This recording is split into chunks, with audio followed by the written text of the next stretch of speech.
Hear me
It took so long for me to realize how strong your heart is. And all this time my mind was working in strange ways. Looking back on the days all over your mind, just wanna be free. Now I'm staring inside, just wanna be free. Through the love in your eyes, sweet tides, pools of love. Your eyes are full of sweet tides, pools of love. Your eyes are full of sharp turn. My mind's a blur, slow passage through the air. Looking back on the days all over your mind, just wanna be free. Sweet tides, pools of love. Your eyes are full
Welcome! Hi, everybody!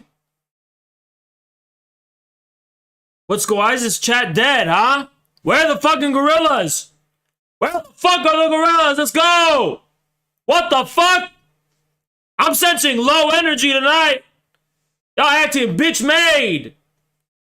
Let me see those gorillas and sons. Let's go! Let's go! Don't give me this bitch made energy.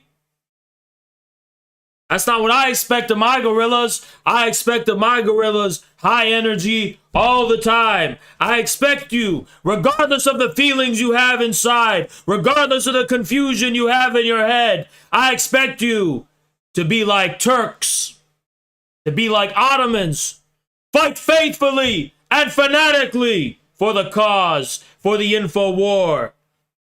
Doesn't matter what you're feeling, doesn't matter what's going on in your head. You're knee deep in it before you can fucking think about it. That's what we believe in. We believe that our war is something that we're in before we can even have time to think about it. And that is a very topical and very prescient observation for today's stream and the topic of today's stream. And we're going to get into that, and this is going to be gems. I'm throwing pearls at you motherfucking swine tonight. Because I'm going to kind of get into Žižek, and I think I'm going to get into my emotional, and it's going to be, everyone's going to be crying, and we're going to be in our emotions and all this kind of shit. I'm going to explain to you why I refuse. What the fuck is his name? Gabriel Rockhill or Rockwell. I refuse. So I give you some background. This guy's in the PSL, the most corrupt fucking party in the United States besides the DSA. Although I think they're kind of on par. The PSL is corrupt as fuck. It's run by Vagina Prashad. Vagina Prashad is a fucking creep who supports prostitution. The PSL is one of the most disgusting, despicable, corrupt parties in America. And Gabriel Rockhill is someone who's circulating. You know, he's some big figure within the fucking PSL. And he decided to release an article shitting on the same shit we got from before. Shitting on Žižek. Because of his political positions. Never mind the fact that that has nothing to do with Zizek's significance. Yeah, Žižek is a libtard when it comes to politics. He's always been a libtard. Always. Thank you so much, Avram Comments. He's always been a shill for NATO and U.S. imperialism. From the very beginning in Yugoslavia, it's always been the case. I'm not here to give you a Žižek. Thank you so much, Latvian. Appreciate you. I'm not here to sell you on some Žižek, like I don't know, a fucking fidget spinner. You know, it goes back to the autism thing. I may be autistic, I don't know. But if I'm autistic, I'm a self-aware autist. I'm very aware of the limitations autism creates for a fucking individual. And what that fucking means is, there's this tendency for people to need to kind of have this little source of guarantee and comfort and there's everything this person said. I mean, like, you want Žižek to be both. Thank you so much, Desi's Crack Dealer. You can't appreciate anything outside of its significance within the realm of, you know, the phenomenal aspect of phenomenal consistency, the teddy bear, right? If your teddy bear feels violated, if your little fetish, your ideological fetish gets violated, it's just, you can't even engage with it because it's so fucking, you know, hurtful to you to engage with someone with whom you drastically disagree with politically, but can nonetheless be cognizant of their contributions to fundamental aspects of thinking. Thank you so much, Alex. I don't know what that means, but thank you so much, Alex. I don't know what that... Kind of sounds weird, to be honest. Kind of sounds a little bit strange. Thank you so much, MIG. Appreciate you. Appreciate you. Now, everyone knows that I am a student of Slavoj Žižek. Everyone knows this is how I started out. Everyone knows, if you're not a retard, if you're not a literal retard, that Žižek is like the secret, in a way, of infrared. And... or the Ljubljana school of psychoanalysis more generally. I avow this openly. Now, I've gone beyond Žižek, far beyond him, because I understand the actual limitations of Žižek, and I'm actually able to competently mount a critique of Slavoj Žižek. But Gabriel Rockhill is unable to do that. His so-called criticism of Žižek simply consists in a complete regression to Anglo-Saxon Philistinism. Hey, Nafo retard, I am funnier than you. Oh, no, sorry. Never mind, you're not Nafo. Oh, you don't have to spam. We all agree with you. Okay, we all agree Crimea is Russia. We all agree with that. No need to spam it. I thought that was a Nafo guy coming and spamming. I was going to say, bring your other Nafo friends into the stream, honestly. Bring them in. You could boost my view count. This guy, hey, friendly fire. We are Z over here. You understand? I have to put a Z up here to explain to you. You're attacking the wrong fucking guy, dumbass. Let me do this. Where do I find it? Text. Where do I find text? Here, right here. Okay? Here, I'll do this for you so that you know. I don't know, he doesn't speak English, maybe. So there you go.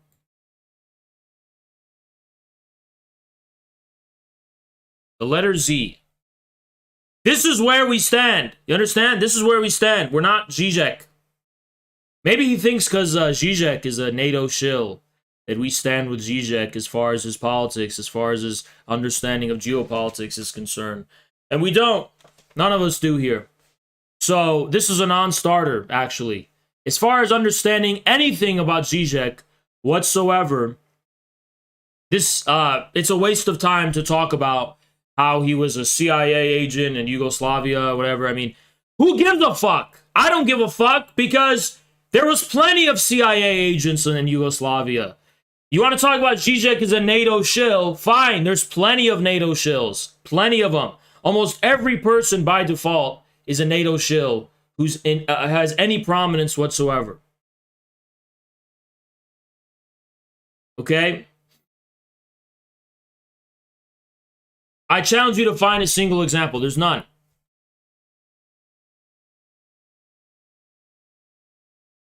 So what separates Žižek? What makes him different in particular? That's what we're going to talk about today. And I'm going to try and explain to you why it's very important to at least acknowledge the problem Žižek raises. Not that Žižek correctly responds. I mean, the whole point is that he doesn't, right? I need people to understand this. But Žižek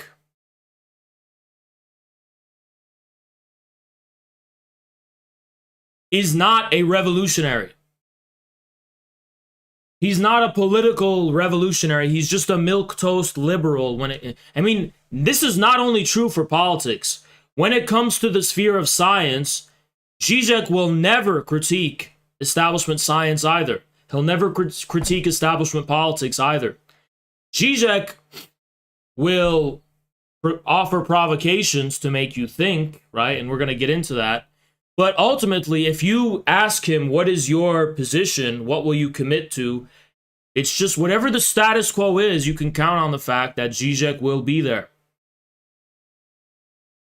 So let's get that out of the way as far as how to appraise Žižek's legacy and his significance. Now, Andrew Saturn is in my chat right now, and I want to actually take time to address this first and foremost.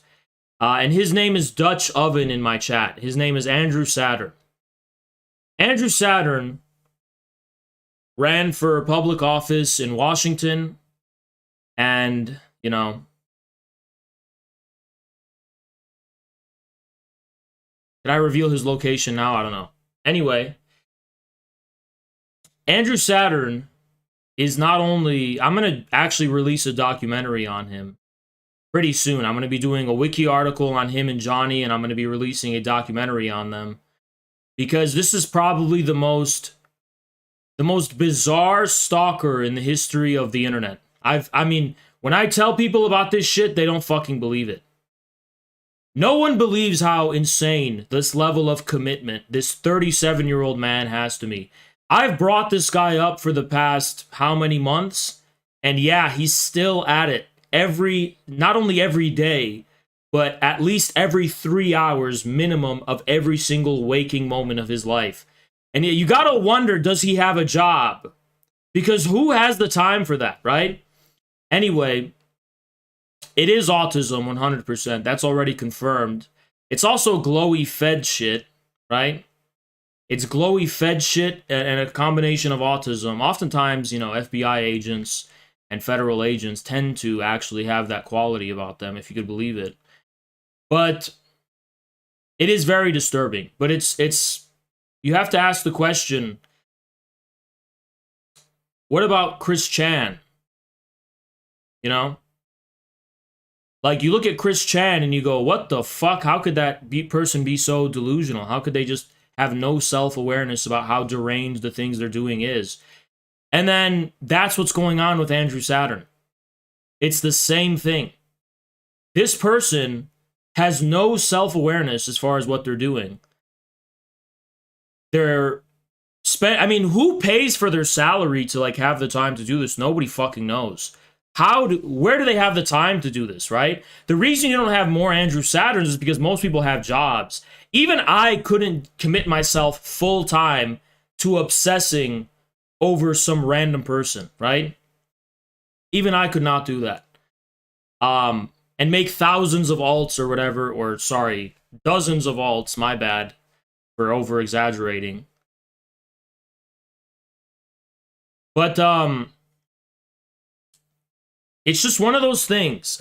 Autism is a very serious mental health problem people have. Because irregardless of the objective significance of a given thing, a given object, if you will, it's very easy for people who have a severe case of autism to latch onto things and to remain within them, confined within them in a self-enclosed loop, right? And in my case, I pose a contradiction for Andrew Saturn and Johnny Socialism's worldview. And by worldview, I mean their train, their self-enclosed, phenomenally consistent train. And I'm just this gap there. And it's like they're a train and they keep coming across this gap, this cognitive dissonance, and it creates a cycle of obsession. It's very common for people with autism. Women can attest to the fact that when they reject people who have severe case of autism, those are the people who extreme stalkers and extreme, just obsessive people, right? And something similar is here going on with Johnny Socialism and Andrew Saturn. I mean, the dedication is just frankly baffling. I first was baffled by this level of dedication around 6 months ago, I believe, even more than that. And I was like, why do they care that much, right? Then Johnny Socialism, in a typically autistic manner, would say something like, oh, this is just Mao's combat liberalism, where we're not going to let you slide, Haas. We have to keep critiquing you, Haas. Even though they won't debate me, by the way, how can you critique me if all you're doing is lying about...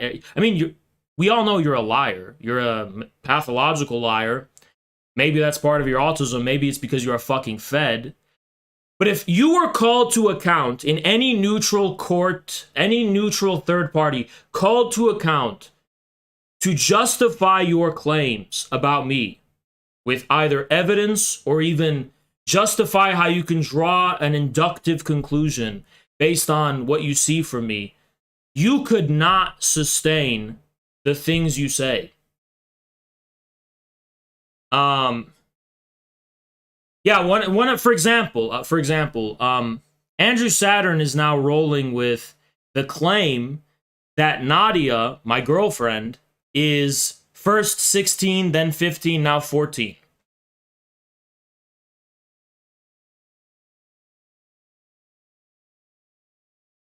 So where does that come from, though? Because in actual objective reality, where things objectively, in the actual world of fact and objective reality, Nadia is actually significantly older than me. I don't mean by 10 years or anything, but I'm not going to reveal her age either, but it's It's definitely older than me, right? She's definitely older than me. So, so where did the claim that she was 15 or 16 come from? Well, Andrew Saturn has a documentable track record of trying to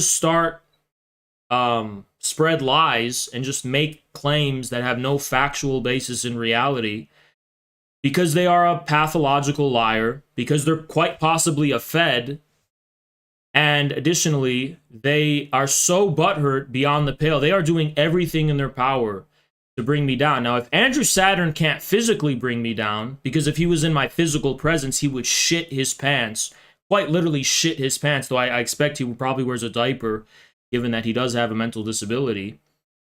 The only way he can, I guess, inflict the most amount of damage on me in his head is if he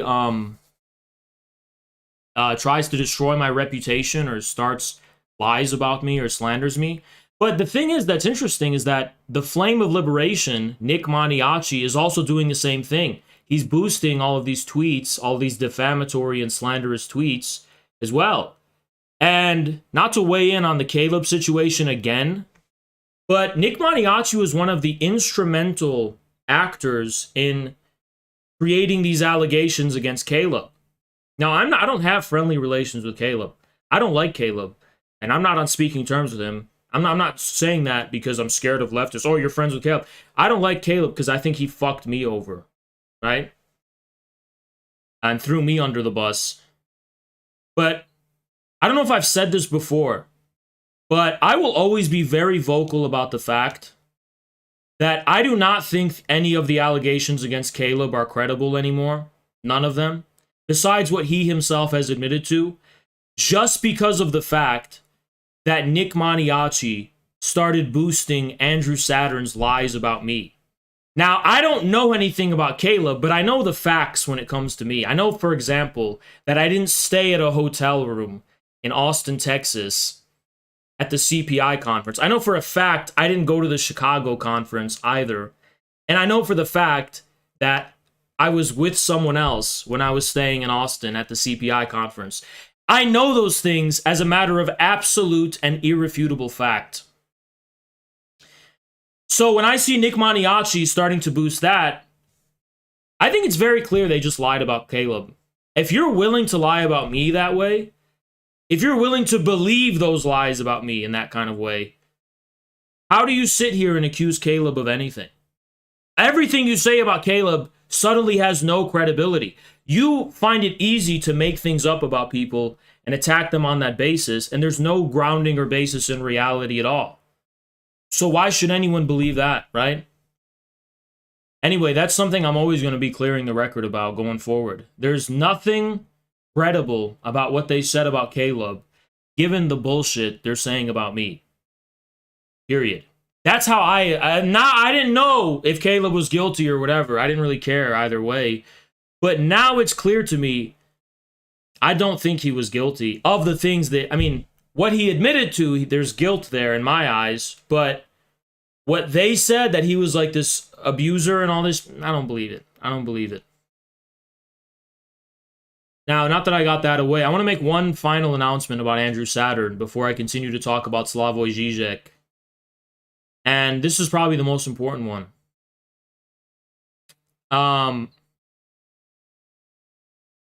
Now, I mean this not with no hyperbole, right? And I'm going to qualify what I mean by this. And I have all the relevant documented evidence and the receipts to back it up. But Andrew Saturn is quite literally a pedophile. Andrew Saturn is literally a pedophile. He is actually a pedophile. And how I'm going to qualify that statement is that I think that if you have pictures of shirtless 16-year-old boys on your hard drive and you start sexualizing them on Twitter, that makes you a pedophile. Why do you have a shirtless 16-year-old boy on your hard drive that you're trying to make sexual comments about and starting to sexualize? like explicitly sexualize, by the way, explicitly sexualize and make actual sexual comments about it, which he was doing on one of his confirmed alts. We know with absolute certainty it's his alt, the Emilia Khan cult, or whatever the fuck it's called. That alt is confirmed to be Andrew Saturn with absolute irrefutable certainty. And that makes Andrew Saturn a fucking pedophile. And when I'm at 50,000, no matter how prominent I become in public, I am always going to make sure people know that whenever the name Andrew Saturn is mentioned, pedophile needs to be added as a prefix. He is actually a pedophile. Unironically, having a photo of a shirtless 16-year-old boy and sexualizing it makes you a pedo. If you're a 37-year-old man, it makes you a pedo. Okay, you're a pedophile. And he has all of the other psychopathological symptoms of pedophilia. His extreme, perverse, obsessive, hate stalk kind of pathology also lines up with the pathology of pedophilia. I mean, on a clinical level. So it makes sense in addition to being true. But Andrew Saturn is a pedophile. So I just wanted to get that out there before I continue. And all of this is going to be documented in the Infrared Wiki. All of it can be seen in the upcoming documentary I'm going to be doing. But I just wanted to prove and confirm to you guys. And you know why I'm calling him a pedophile? Because I can now say this without any fear that there's going to be a legal consequence as far as being a defamatory claim is concerned. It's not a defamatory claim, it's actual fact. And in a court of law, Andrew Saturn is going to have to disclose his Twitter accounts to prove that he's not that account. That is his account. And I hope all of his other accounts get exposed as well. But he's very easy to catch. He's one of those retards who just,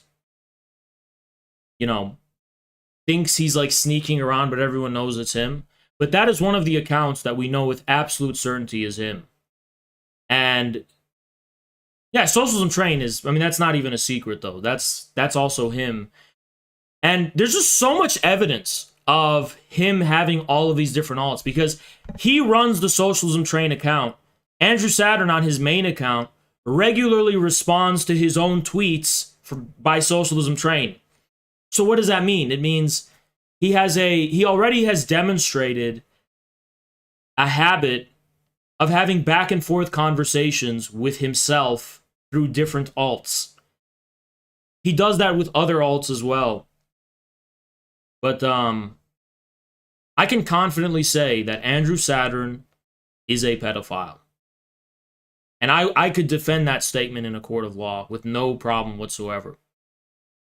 If you have photos of shirtless boys on your hard drive and you're putting them in sexual context and you're sexualizing them, you are a pedophile. There's no ifs or buts about it. It's extremely inappropriate. And it betrays the fact that you're willing to sexualize minors and children. I mean, you're a pedo. You're actually a pedophile, right?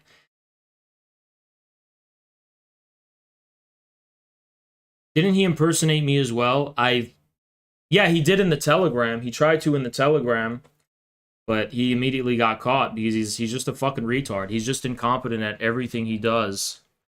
He has no self-awareness whatsoever because, like Chris Chan, it's a combination of an extreme case of clinical autism with bad, encouraged bad behavior.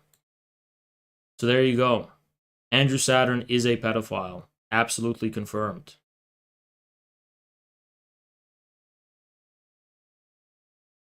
Okay. In any case, Actually, their rage about my comments about Žižek is a perfect example of how the majority of criticisms of Žižek are not actually grounded in anything that is significant about Žižek, and anything that gives Žižek his fundamental and essential significance. Rather, it's based on the phenomenal appearance and image of Žižek, and that taken as a whole. Like, what does Žižek's presence make you feel like? What is the sum total of his hot takes make you feel like? Does he confirm your worldview when he talks about current affairs and politics and world affairs in his superficial pop political interventions into the public? Does Žižek's political activity satisfy the criterion of what you would consider to be acceptable? That is the criterion by which Žižek is being judged. And that would be legitimate if Žižek was a political actor, but he's not. Žižek, in his own words, doesn't even care about any worldly matters at all, really. His focus... Thank you so much, Mason. What do you think about The Origin of the Family, Private Property and the State by Friedrich Engels? Thank you for the 5, Mason. I think a lot of things about it. But I agree with it, more or less. In any case,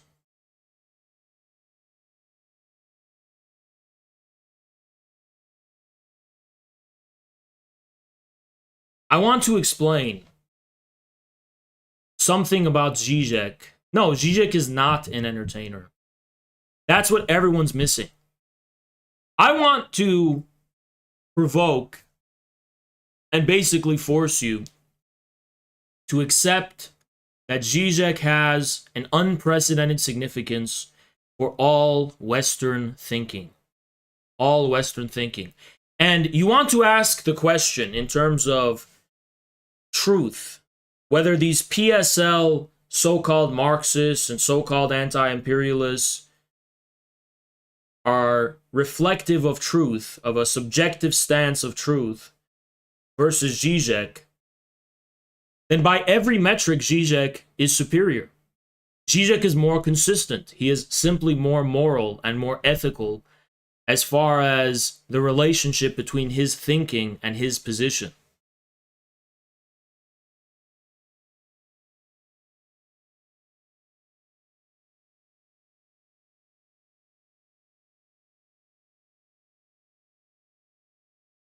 The PSL epitomizes and represents a corrupt position. And while they pay lip service to anti-imperialist causes, in other countries, what they represent here in the West and here in America is an abject position of corruption, alongside the rest of so-called Western Marxists and Western leftists. Now, Žižek is wrong, and he is erroneous. Thank you so much, Dark. What do you think about What is Property by Proudhon? I think it's retarded. I'm not interested in talking about Proudhon either. And I really appreciate your super chats, guys. I do. Thank you so much for the 5. You can't just derail the fucking stream by having me talk about the topic you want to talk about to take a long time. Like, you don't get to pay $5 to change the topic of today's stream. So if that's the only reason you're donating, don't even donate. I would rather get no donations at all and be able to stay on topic in this stream. They're in the show queue? Okay. Well, I'll get to you after I get into this introduction to Žižek and his significance. What's their name? Kate? Okay. I will drag them up. No problem.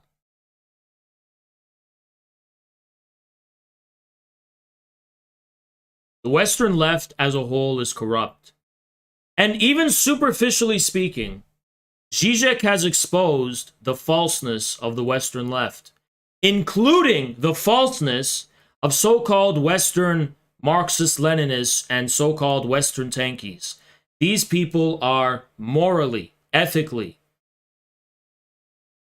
in every respect, existentially, culturally, corrupt people. They're corrupt. And I'm going to explain why. I'm going to explain why by alluding to something that I began the stream talking about, actually. And it's this question of what does it mean to be in the thick of it already, before you have time to think about it? What makes Žižek actually important? What actually defines his contribution to Western thinking and the so-called Western left? Is he, as Gabriel put it, capitalism's jester? Thank you so much, Janar, for the 10. Well, we're going to get into all of that, especially by reviewing Gabriel Rockhill's article after we debate this person in show Q, because frankly, we can't keep them waiting for hours, because then they'll fucking leave. Hello.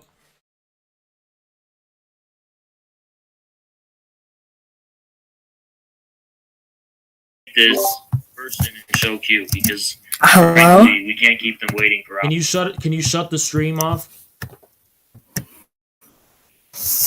Hello? Yes, I hear you. Yeah. Hello. Shut the stream off.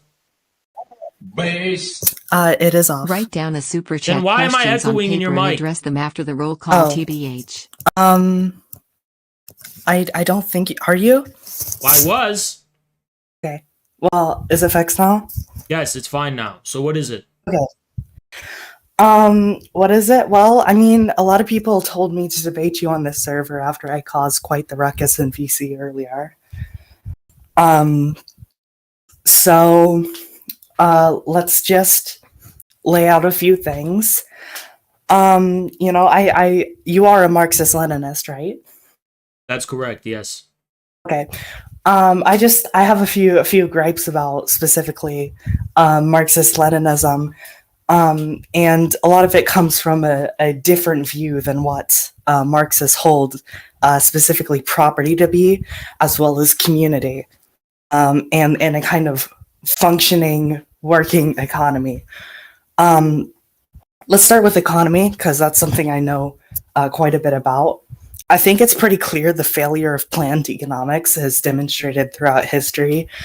Especially when you look at any actually existing socialist state, it has a sort of big distribution. Okay, so this is going to be a debate, right?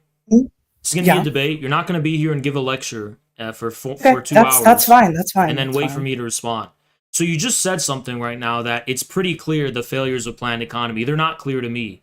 So if you want to imply that it's pretty clear, you should actually qualify what you mean by that. Okay, sure. Let me instead demonstrate how it would be. Okay, let's say you want to build a railroad in a socialist. Why do you need to talk about how it would be when there are actual examples of planned economy in history? Oh, because empirical observation doesn't really show us much to truth, and there's lots of factors that we can gripe about all day. But there were actual planned economies in history, the Soviet Union being one of them, that were immensely successful as far as their formative goals were concerned, including China. They had to implement a market economy to be able to function. Are you referring to the new economic policy? Let's take how let's start at the very beginning. You know, war communism, how it led to multiple distribution problems, and it led to a lot of... Communism was not a planned economy. It was a policy of expropriation, state-mandated expropriation.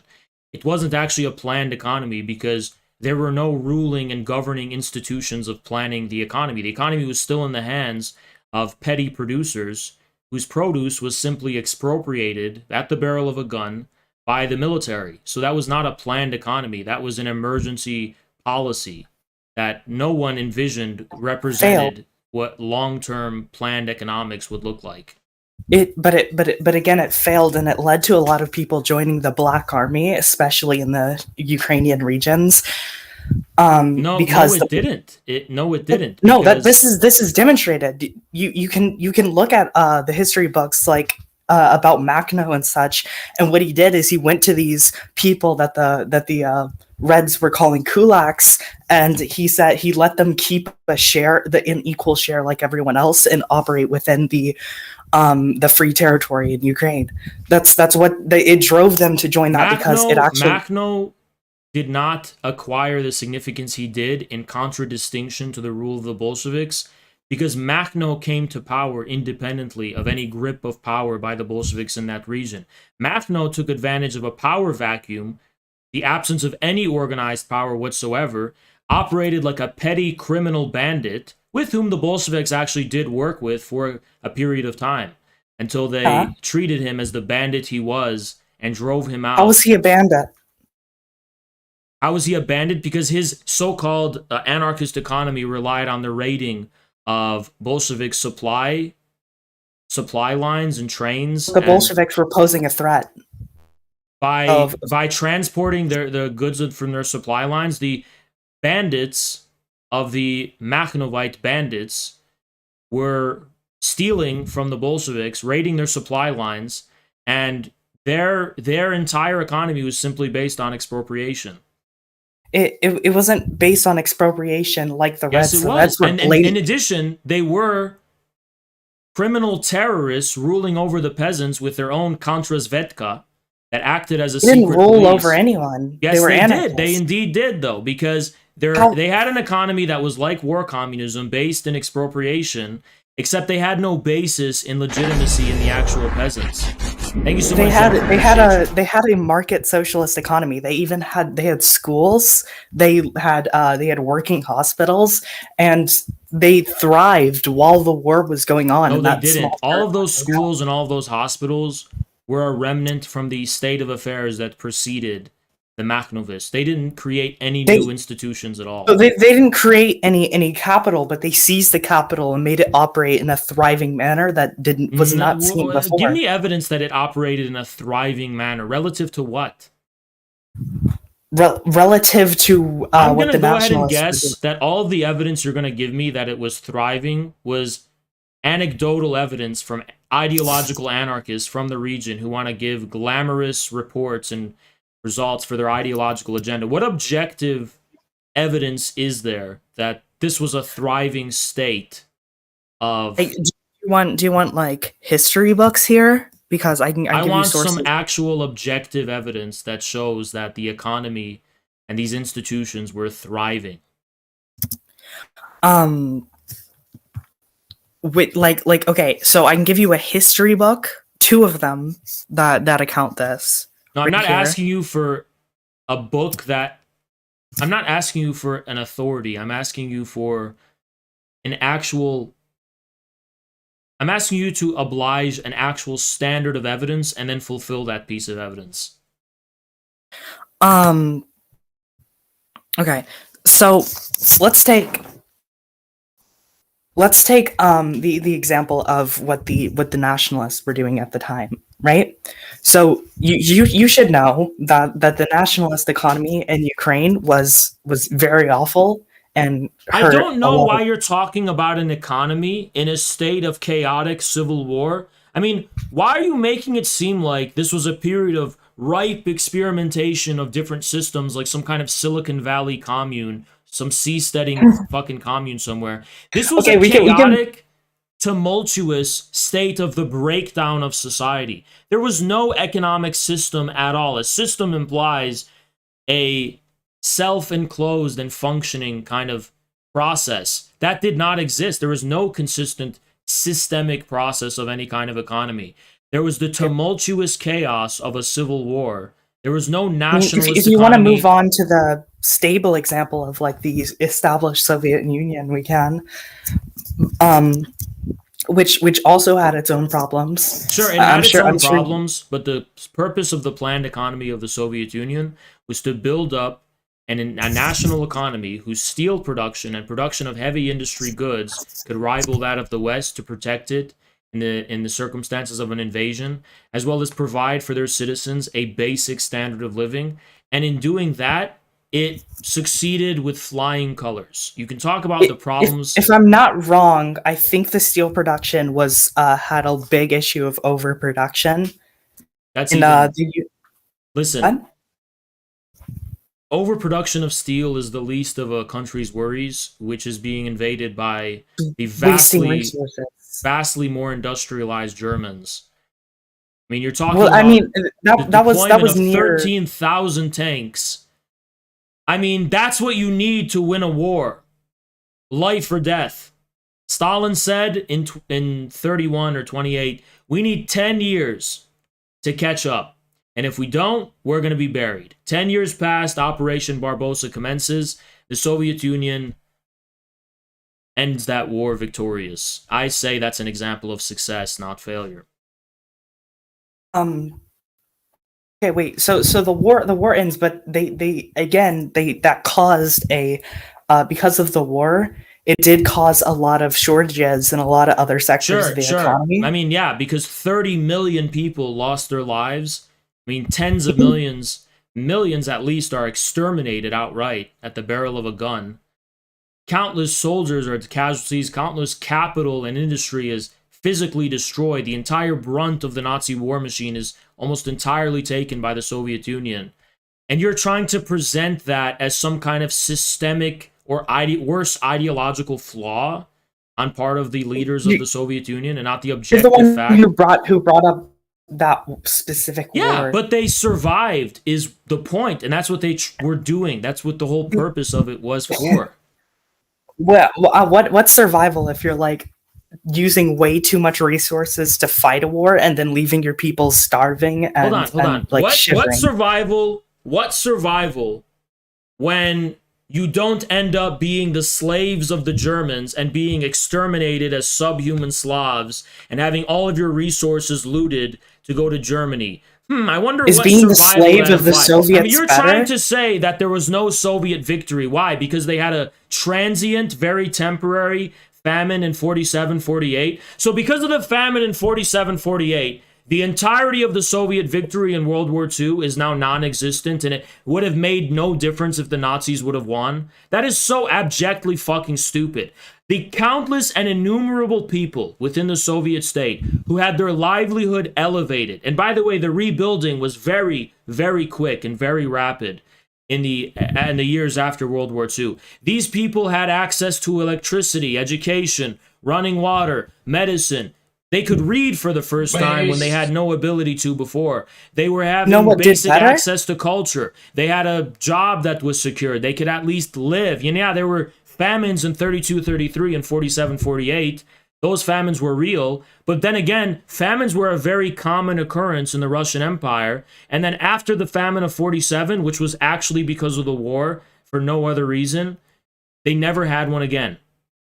That sounds like a victory to me. Do you know what worked better? And it just going from feudalism, which people were dirt poor and having nothing, it's not that hard to elevate lives after that. Yes, it is, because most countries still can't fucking do it. That's what you're missing. Most countries in Africa, many countries in the Middle East today, many countries even in... That's because of American imperialism. Sure, no, it's not just because of American imperialism. It's because they have no ability to develop themselves, because actually it's not easy to modernize your productive forces. It's not easy to fucking do that. No, what you're saying is that it's easy to go from feudalism to something better. No, it's not.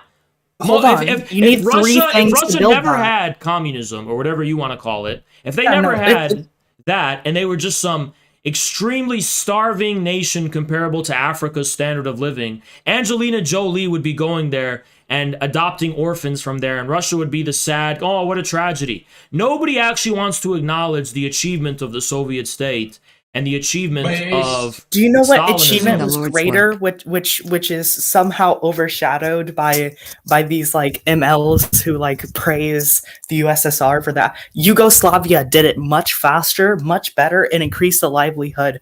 Yugoslavia, no, it did not. Yugoslavia was already part of the industrializing Austro-Hungarian Empire for the most part. When that was dissolved in World War I, Yugoslavia's Yugoslavia was for people's economic situations were actually stable, and they had a better standard of living than USSR.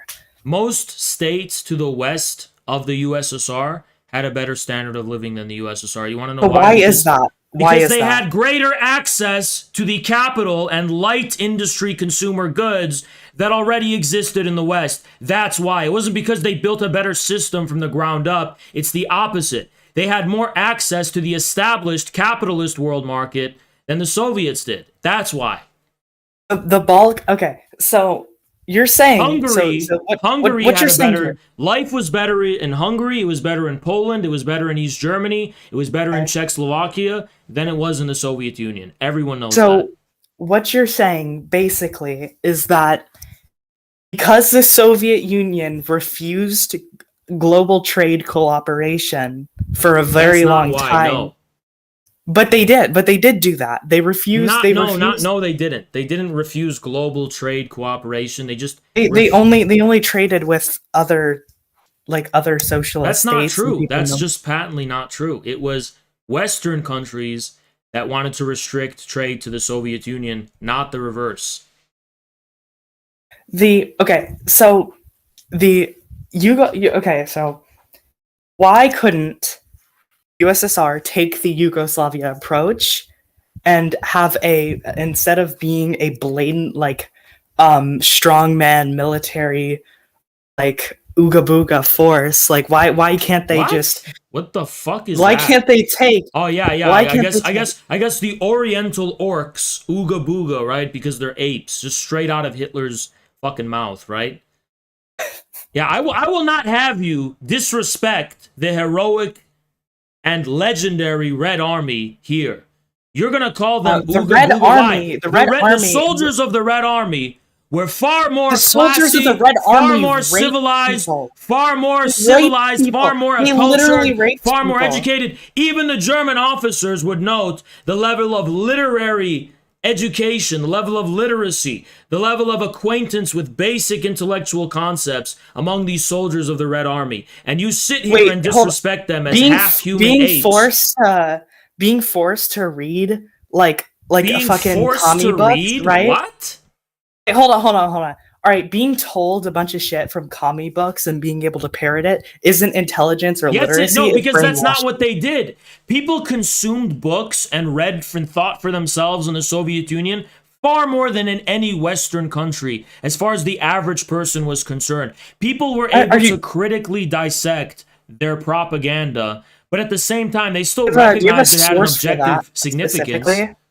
Yes, they did, because when they consumed propaganda, quote unquote, by an official organ of the state, they didn't see that as some intellectually contrived or theoretical statement. They saw it as an official statement of their objectively existing state. So they weren't blindly agreeing with it on the basis of some contrived theoretical level, like they couldn't think for themselves. They were saying, this is the authority of our state, and they respected that because it was their state.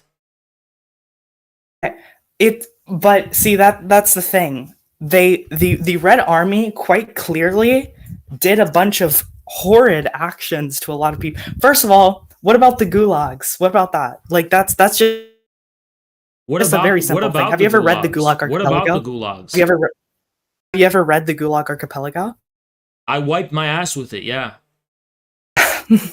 My ass read it when it fucking wiped my ass with it because it's shit with no bait. There's no evidence to that fucking book. It's an anecdotal account. It's an anecdotal account based in nothingness, based in bullshit. It has plenty of accounts, and there's multiple. Gulag's system. You can't morally hold the Soviet Union accountable for not being as wealthy and rich to support a great standard of living in its fucking penal colonies. But the Soviet Union... I can absolutely criticize it for literally fucking starving and torturing people in its penal system. There was no intentional starvation of anyone at any period in the Soviet Union's history. When there was shortages of food... Oh, really? Yeah, because when there's shortages of food... What about the Holodomor? Hold on. Let me get this straight. Because this is just baffling.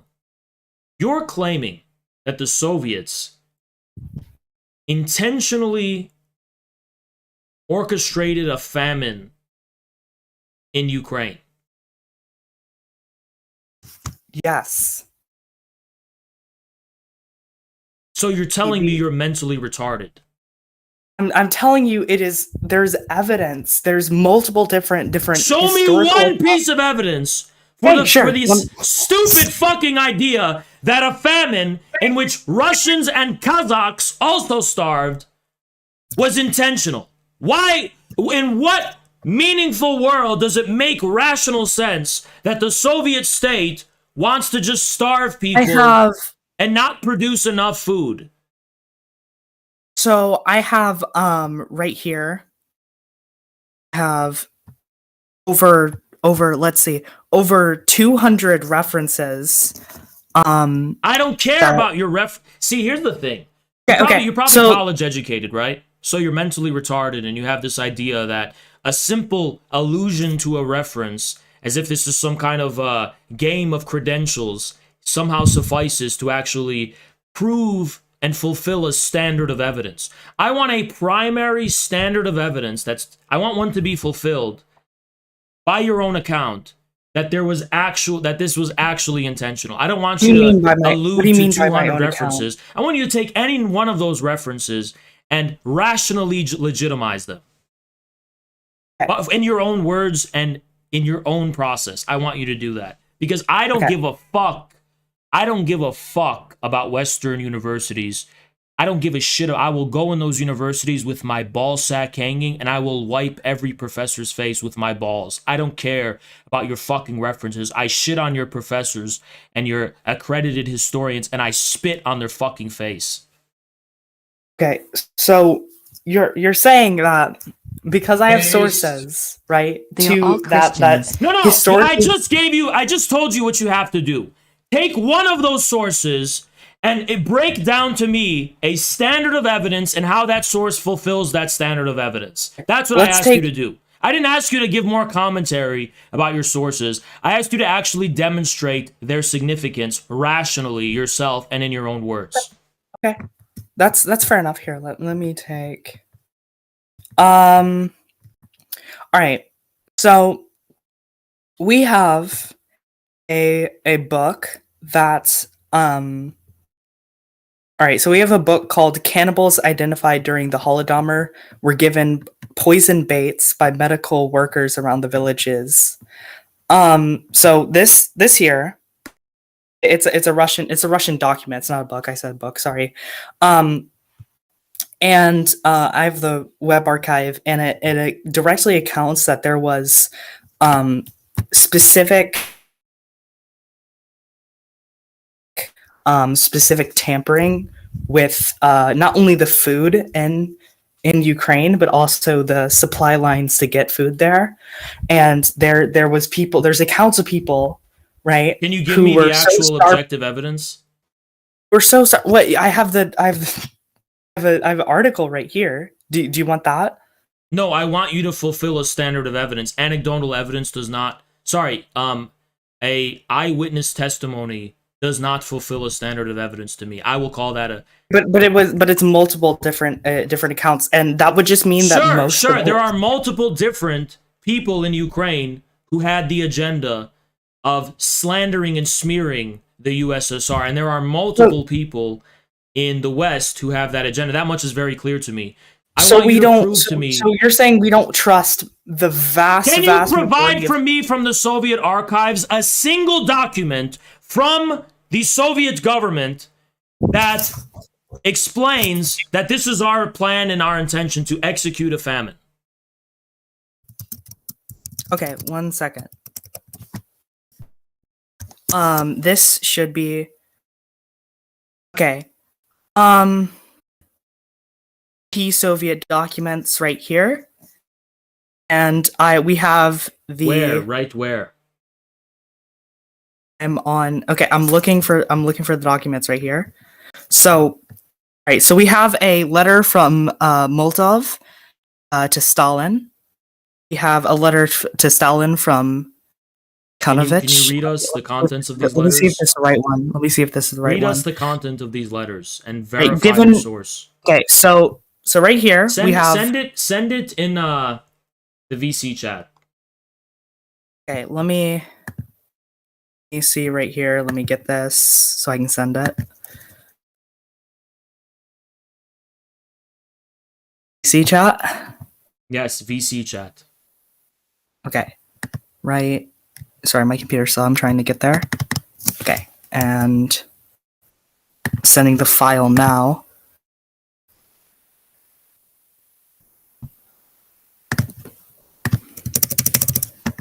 All right, here we go. There's the PDF for the document, and let me read this out. Given the most serious attention in Ukraine, Chubar's corruptness and opportunities in essence, and rotten diplomacy with regard to the CC of the VKP, and criminally frivolous attitude towards his job will eventually ruin the Ukraine. These comrades are not up to the challenge of leading Ukraine today. If you go to a Ukrainian conference, and I insist on it, take every measure in order to improve the function. I'm going to cut you off because you're wasting everyone's time, because I'm looking at the document right now, just so everyone can see that I have already read it, and I'm looking at the document in question. There is, even if I were to just take this at Blake value, say this is correct, this is a real letter, that has not been confirmed to me in any capacity that they are going to remove Chubar on account of his corruptness, and this guy, Koizar, they're going to remove them from positions of power. I could accept that that's possible. I don't know. But you see so this is the problem of how do you actually establish a standard of evidence. Okay, because I'm going to just please listen to me, like very, very closely, right? Can you please point out in this document any allusion to the plan to intentionally and methodically starve Ukraine? Go ahead. I have a more sure. So this was just a waste of my time then, right? No.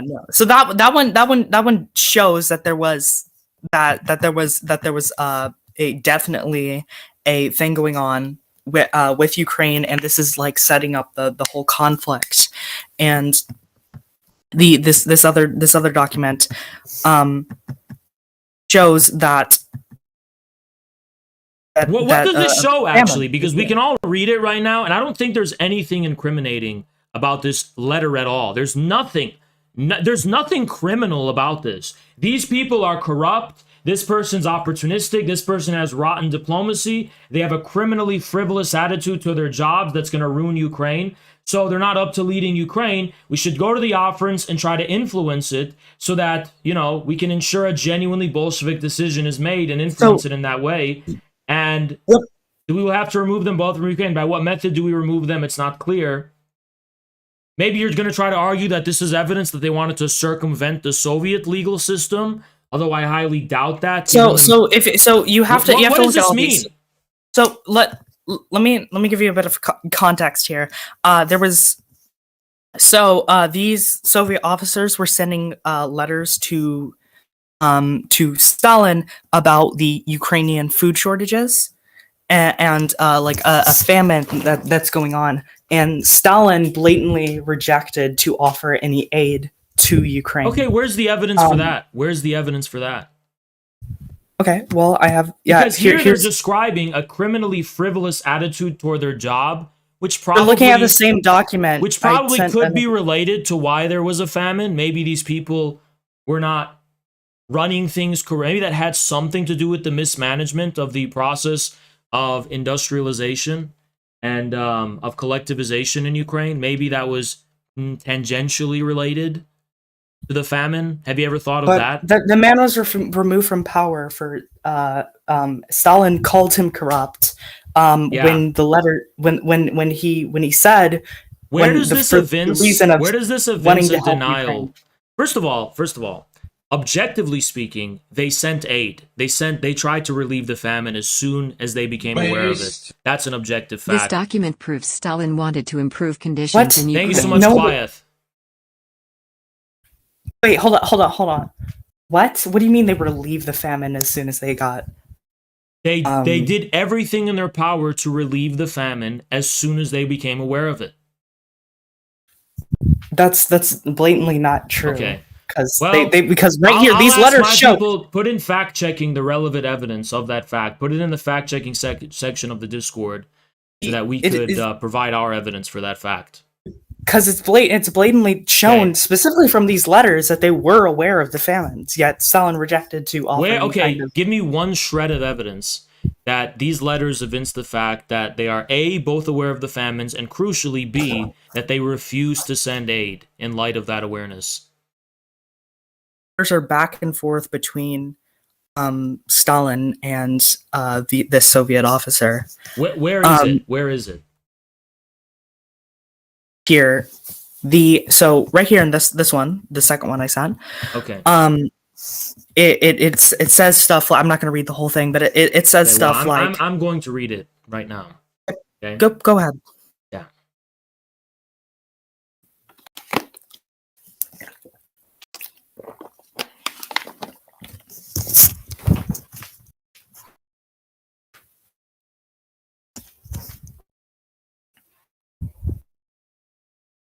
Okay, and bring me Stalin's response. Okay, Stalin's response would be, okay,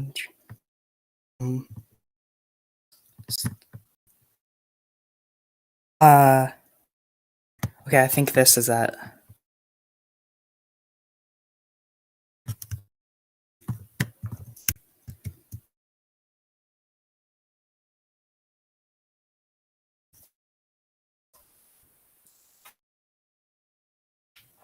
Have you provided it? Yeah, There's it's no NVC bias chat. in this website also. Okay. This is not Stalin's response. This is a guy named Chubar. It says and Stalin. No, it's a letter from him to Molotov and Stalin. Okay, wait. They're from Stalin to. Yeah, so I think the first one was the response actually that I sent to the second letter. Okay, do you have clinical schizophrenia or something? This one is a letter from Petrovsky to Molotov and Stalin. This and one then is the first one from Chubar to Molotov and Stalin. No. Okay. Look. So the second one I sent, the letter from Petrovsky to Molotov and Stalin. Then the response to that is the first one I sent, called the letter to Stalin to Molotov. But so I already read the first most one. Serious attention to Ukraine, Chubar's corrupt, and Koizer's bad diplomacy, and he has a criminally frivolous attitude toward his job. Now, how is that in any way an indication that they're refusing aid? He was talking about in the first letter to giving aid to Ukraine, and Stalin called these people criminal. Petrovsky's not mentioned in this article. Did you read the second one the first one, the one that was sent to him? Petrovsky is not in this letter. It clear. Okay, this is Petrovsky who's explaining that people are starving. Supposedly, I have not confirmed the veracity of any of this, but this is Petrovsky. Yeah, this first one is not a response to Petrovsky because Petrovsky is not mentioned in it.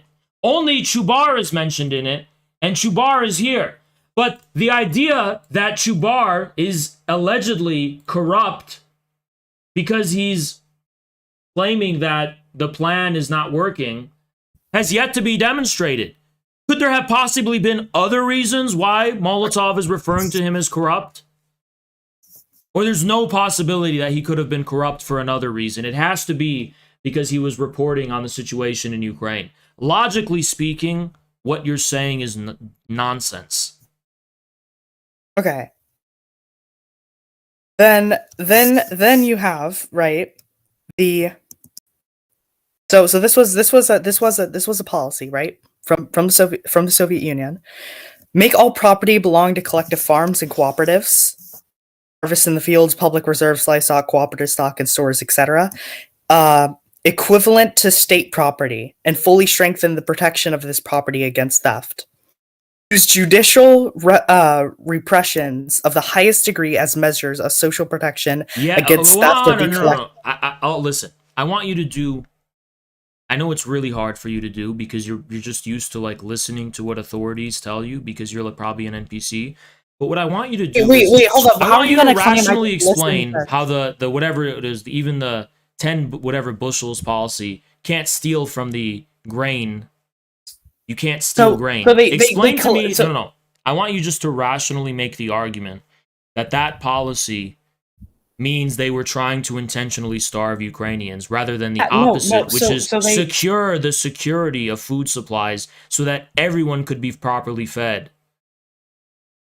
As soon as they collectivized the farms, right? Then suddenly a famine happened, which was like as soon as they made it equivalent to state property, all the socialist like market equivalent to state property. Suddenly, you're making a different argument. You're making a different fucking argument now. Now I am willing to get into the details of the relationship between the collectivization and the famine. I can get into that nitty-gritty with you. But there's one little problem we still have to resolve because you have just leveled a disgusting form of slander and defamation against the Soviet state, which is that they intentionally tried to starve the Ukrainians. The only fruit of the argument that you're making right now that I could possibly draw is that this is your view. This is the only thing in your argument that I'm hearing, is that you think that collectivization caused the famine, which I think it did partially cause the famine, actually. But you're trying to say, I guess you're trying to now make the argument that this proves the superiority of market systems. I don't give a fuck if you prefer market systems over the collectivization system.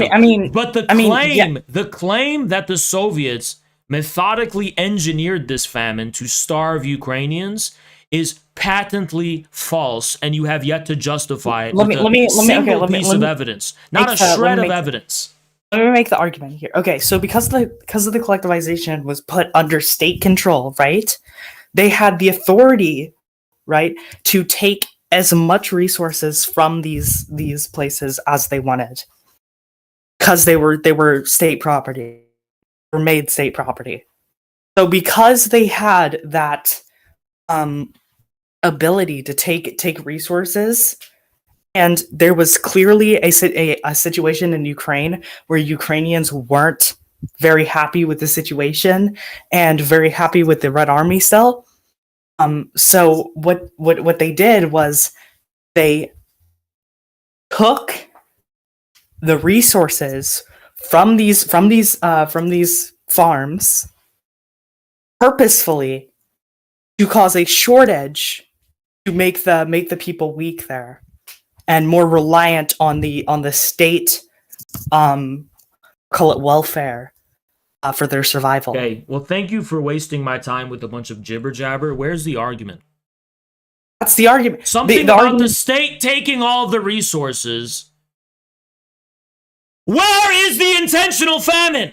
Where? That is an intentional famine. If they take food, then no, they don't. If they requisition too much grain on accident because they miscalculated and mismanaged the situation on the ground, that does not fucking mean they intentionally tried to starve Ukrainians. It means they fucked up. Why do you think it's an accident? Why do you think it's March 16th, 1932, here's from the archive of the President of the Russian Federation. The Political Bureau believes that shortage of seed grain in Ukraine is many times worse than what was described in Comrade Koizer's telegram, the guy who, by the way, they said was opportunistic and they wanted to sack. Therefore, the Political Bureau recommends the Central Committee of the Communist Party of Ukraine take all measures within its reach to prevent the threat of failing to sow in Ukraine. That was in March. You gave me shit from June 10th, and then the response from Molotov, supposedly, which was a response that he sent to Stalin, was July 2nd. So the Soviet state, even as early as March 16th, wanted was warning the Communist Party of Ukraine, the Central Committee, to take action because they were over-reporting the amount of seed grain they had. There was a shortage that the nationalist-inclined leaders like Koizer, who you're saying are martyrs, that were we just told the truth and that's why Stalin hates us. No, you lied. You said you had more seeds than you had when you didn't, because you fucked up either as an act of incompetence, over-enthusiasm, or corruption, which is what Molotov accused Chubov of. But that's the thing. It was in March, so that means they failed. They failed to actually follow through. Right? That was the job of the Communist Party of Ukraine, and they did fail. "Quote unquote" prevent the failing. To prevent the threat. Yeah, they failed, but they had the intention to prevent it. There's no evidence. Do you have any evidence that they tried to prevent it? That they did anything? I don't even have to get that right now. I probably could if I wanted and put the time in it. But right now, I have a glaring piece of evidence that there was already an intention. There was a command by the political bureau to the Communist Party of Ukraine to do that. And if they didn't do that, that means they were violating the order that was given to them by the political bureau of the central authorities of the Soviet Union. You can't explain why there was also a famine in Russia. You can't explain why there was also a Kazakh famine, which I believe took more casualties. You can't explain these things. You can't explain why it would be in the interest of the Soviet state to cause such a chaotic and uncontrollable circumstance that is a famine. It's chaos. If the Soviet state is a totalitarian, all-controlling state, why would they want to induce a famine? If they wanted to kill Ukrainians, for control. If they wanted to kill Ukrainians, a famine would not be the optimal means to do that.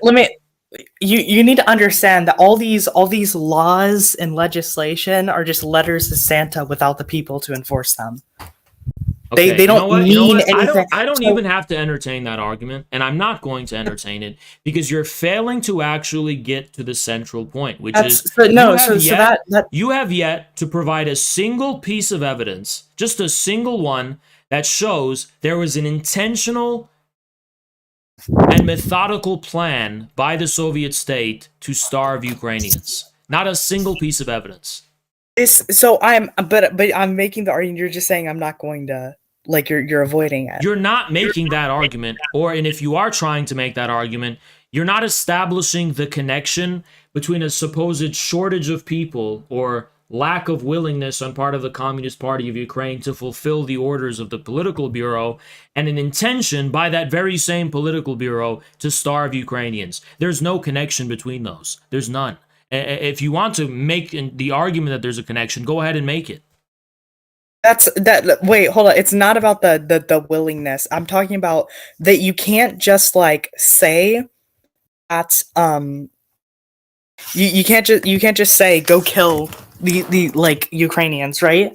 That doesn't fly, especially because there was a lot of actual Ukrainian people in the Red Army. That was a thing. And so if you're going to tell an army, which people, a lot of Russians, Russian people, held Ukrainians to be their brothers. If you're going to tell those people to then go slaughter civilians, they're not going to do it. They're not going to do that. So it's a matter of trying to covert. Okay. Did the Holocaust happen? Because I don't know, you seem like a Nazi Banderist apologist, so I just want to confirm. Wait, hold up. Happened. Where'd you even get that? I just want to ask you, did the Holocaust happen? Yes. Okay. Did everyone know it was happening at the time? No. Okay. So wouldn't it have been possible for the Soviet state to disproportionately target Ukrainians in a more covert way? Because here's the idiotic logic. Supposedly, the totalitarian Soviet state was starving Ukrainians and keeping it a secret from all of the Russians, and they didn't know about it. So if the Soviets decided to exterminate Ukrainians outright, they wouldn't be able to contain that secret. Everyone would have found out. Yeah. How does that make sense? That makes sense because okay, you just mentioned the Holocaust. Not everyone knew about the Holocaust. They had to do it in a covert manner, and so the Soviets couldn't just order people to go kill civilians. That's absurd. No, but they could have rounded them up, and that would still be that would still be like pretty blatant, especially if you have like you're gonna have to take away from like official party resources, like the people who are most loyal, to go execute these people. So you're saying there was a conspiratorial intention to starve Ukrainians that none of the rank and file functionaries knew about. Who knew about it exactly then? Stalin himself and the higher ups and Stalin and Molotov and the political bureau and the political central committee of the Communist Party of the Soviet Union. Did Chubov know about it? Did Koizer know about it? I mean, I don't know necessarily. I don't exactly know. Did the leaders of the Communist Party of Ukraine know about it? Probably not. Wait a second. I just have to inquire about a little contradiction here, if you will. Okay. Earlier, I showed you documented evidence of the political bureau giving an order to the Central Committee of the Communist Party of Ukraine to take all measures within its reach to prevent the threat of a failing to prevent the threat of a famine. And you claimed that the inaction on part of the Central Committee of the Communist Party of Ukraine reflected... They might have known. Then they might have known. I don't know necessarily. Wait. They might have known to probably not. Why? Before I raise that logical contradiction to you. Okay, because again, like I don't know about that specifically. No, but you knew about it 2 minutes ago before I brought up this glaring logical contradiction in your argument. And now glaring logical contradiction. Now all of a sudden, the likelihood of the Central Committee of the Communist Party knowing about this conspiratorial plan goes from not likely to it's now likely. How does that make sense? What do you mean? How does that make sense? Like I don't know about that. Like, okay, so let's assume that they were also complicit in it. The Central Committee of the Communist Party of Ukraine is complicit in the conspiracy. But you also just linked me evidence, and here are the two pieces of evidence of people from that same Central Committee or from the Communist Party of Ukraine sending letters to Molotov and Stalin describing the situation on the ground, and then you then claim that Stalin and Molotov refused to offer relief. Why are people who, in your own words, are probably complicit in this conspiracy sending letters to Molotov and Stalin for relief when they themselves were the perpetrators of the conspiracy? Did they have a sudden change of heart? Did they decide to suddenly... So why? So the issue to help in Ukraine was issued in March, yet the letters were sent in June, right? Okay. In March, this political bureau of the Soviet Central Authorities sent it to the Ukrainian communists. Yes, in June, and that was in March. Yet the famine still continued, and there was a major situation. The famine had not started by then. You're getting your timelines completely wrong. Yeah. Okay. So there was a. So there's a short. Wait. So you're saying a famine didn't start, but there was a shortage of seed in March. Yes, because in order for there to be a famine, there has to be an extremely low yield from those seeds, which results in a shortage of food, because people don't eat seeds, they eat food. Okay. So there was a shortage of seeds, right? And then they were like, they sent a letter, and we're like, there's no food. Sent that to Stalin. And Stalin replied with, this guy's corrupt, you know. He didn't reply with that. He didn't reply with that. There's no evidence that this letter from Stalin to Molotov and Kaganovich was in any capacity a response to these letters from June. There's no evidence of that. What? It literally is writing to. Okay. So I'm going to Here. explain to you how evidence works. So in this letter, if Stalin would have told Molotov and Kaganovich, hey, these guys just told me a famine's going on, that means they're corrupt and I want you to remove them, you would have been right. Not once does he even allude to the idea that his decision that these people are corrupt, opportunistic, and rotten diplomatically is related to their report of a famine on the ground. And actually, it doesn't square up with what you're saying. How can these people be Stalin's victims for asking for relief when, in your own words, it is logically likely that they were themselves part of in the know about the conspiracy to kill the I didn't. Ukrainians? Okay, wait, hold on.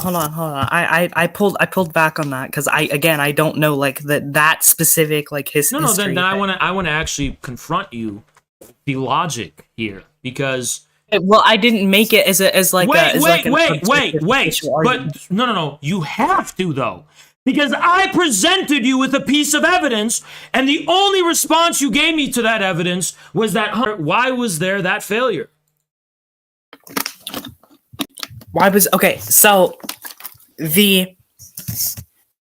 So I'm saying it's possible that the Ukrainian Communist Party didn't know. I don't want you to give me stuff about possibilities. I demand from you that you respond to this piece of evidence. I demand from you that you respond to this piece of evidence. You want me to take a stance on this specific thing? Yes, the political bureau believes the shortage of seed in Ukraine is worse than what was described in Koizer, the guy they later decided they wanted to purge, telegram. Therefore, they recommend the Communist Party of Ukraine takes all measures to prevent the threat of failing to sow crops in Ukraine.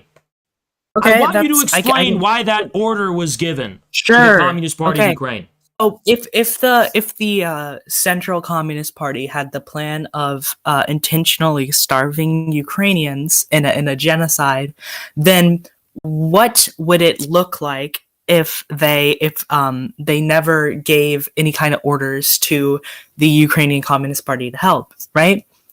But this wasn't the Ukrainian Communist Party reporting to them that there's a famine. No. Somehow, the Central Committee, the political bureau, knows about that there's a shortage of seed grain before there's an awareness of any of the things going on the ground. Oh, that's strange. Okay, because that's strange. Why does the Central Communist why does the Politburo, right?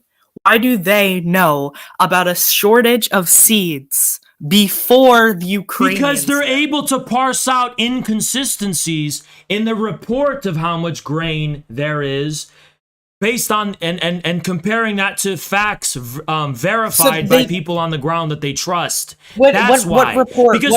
Because Comrade Koizer is what he's being called, reports to the central authorities that there's a larger amount of seed grain than there is. The central authorities find that to be inconsistent with other facts and evidence gathered on the ground. So they tell the Communist Party of Ukraine. But you're making the claim that the Ukrainian Communist Party don't know about a shortage of seed, which is something they should be overlooking anyway because of the prior collectivization of their industry. For political purposes, it is very possible that they over-reported the amount of seed grain. Why would they do that? For political careerism, because they were corrupt. What do you mean for political careerism? How would reporting... Because it makes them seem more competent and successful in actually getting bigger agricultural yields. There was a political incentive for them to over-report the yields because it would have bolstered their fucking careers. Is this No, this is a widely known fact, even according to your bourgeois historians on Soviet history. They had a political... It's a widely used argument, by the way. You mean bourgeois historians? What are you talking about? Okay, Angloid historians, Angloid lying piece of shit historians even agree with what I'm saying.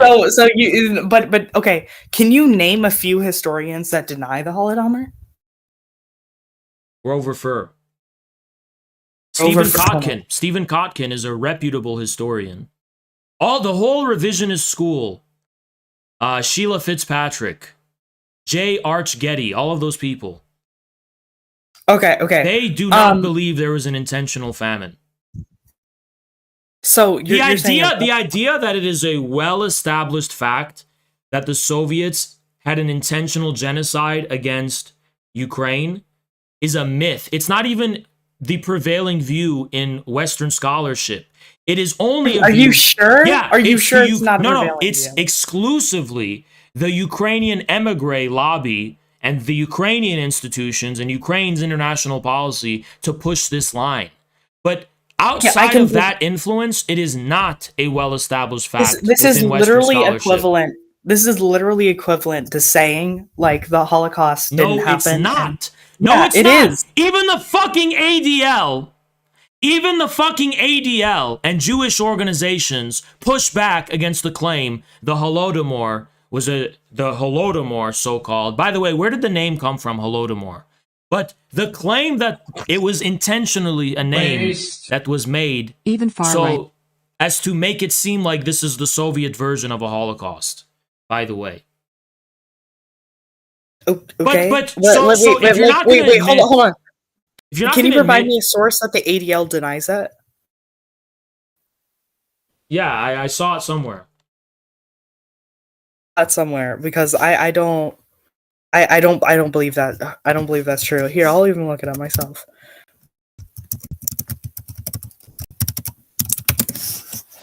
Because it may have not been the ADL, but it's beyond the point.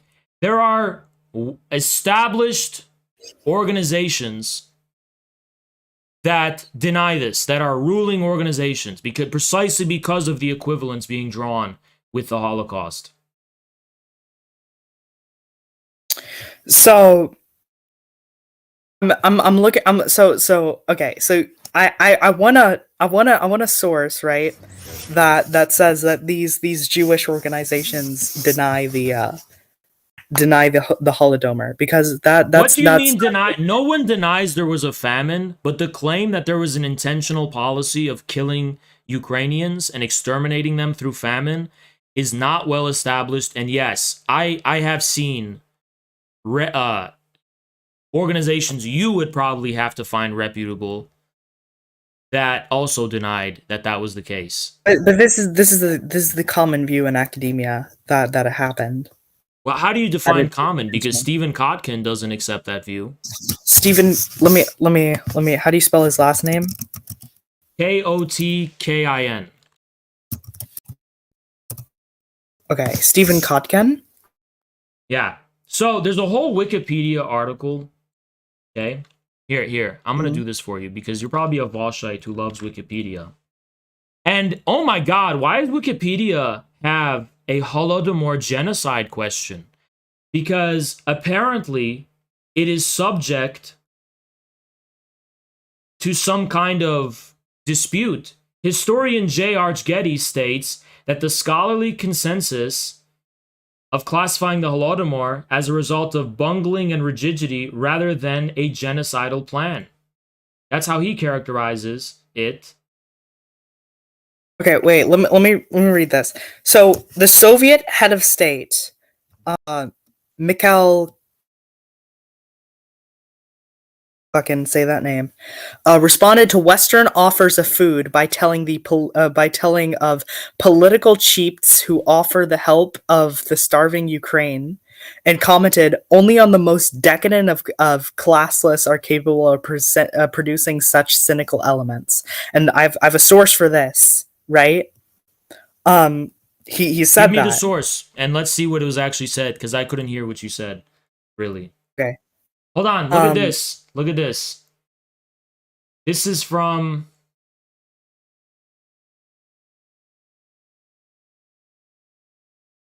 Wow, there's a lot of evidence that was provided since then.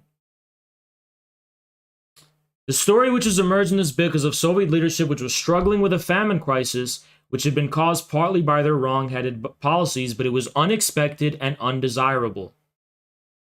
The book claims Stalin is responsible, but they say it was not intentional. No reputable source today claims it was intentional. Even Robert Conquest has gone back on his original claims of Soviet intentionality in the famine. Why? Okay, so why was it recorded? Right when they counted the corpses, they reported 3,997 when the actual number was 9,472.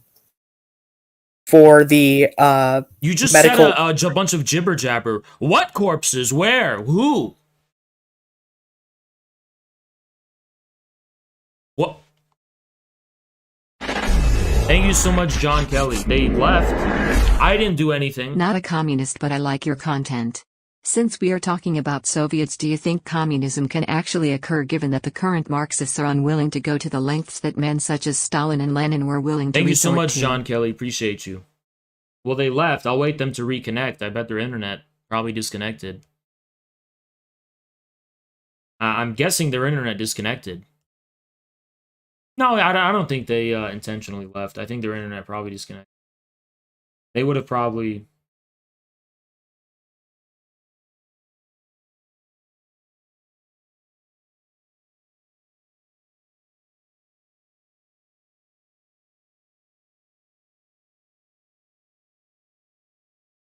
Why are they gone? Did they leave? How do you know?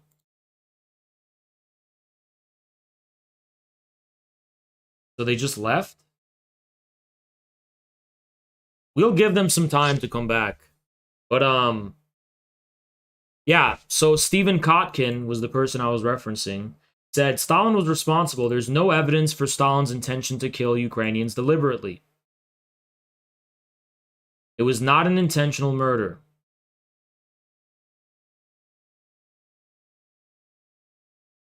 There's so much government recognition of it being a genocide. Look at this. It's the international community again. Wow. It's the international community. Wow, the international community recognizes it was a genocide. I guess it's over. I guess all of these ooga booga people, in her words, aren't willing to recognize it. But all of these great, nice people are willing to recognize it because they're civilized and they're human. Right? What a fucking joke.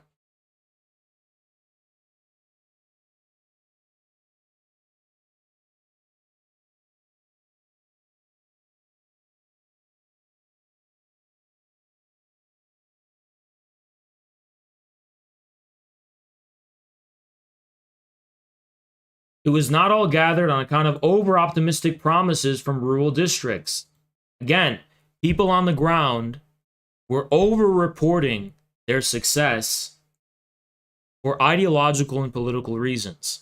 This was a really big problem that characterized the process of collectivization. There was a huge disconnect between the objective reality and the enthusiasm, as well as the corrupt political careerist aspirations of leaders on the ground who thought that they would be good for their careers to over-report their yields, which did come at the expense of producing grain.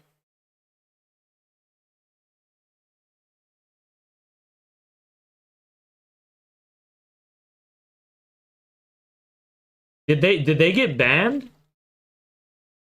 Because I'm looking at the mod chat and they said they were going to get banned after the debate because they were saying things in the...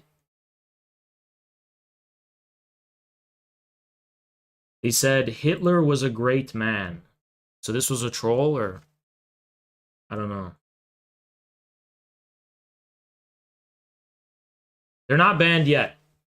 They're not banned yet, according to the mods. So I don't know what happened to them.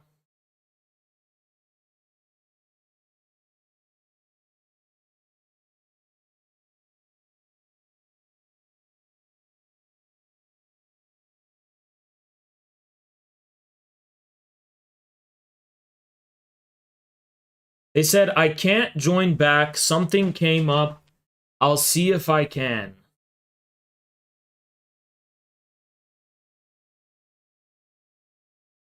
I'll see if I can join another time. That's what they're claiming.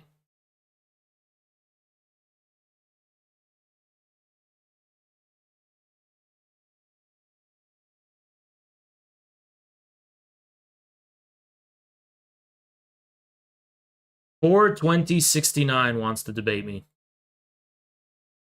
Go ahead. Go ahead.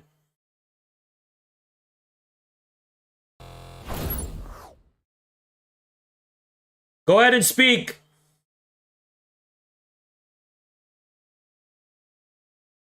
Yeah, what's up? So you said, how's it going? What else? Yeah, what's going on?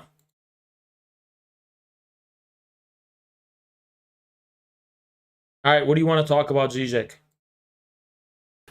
Well, I was just kind of thinking earlier about what was it?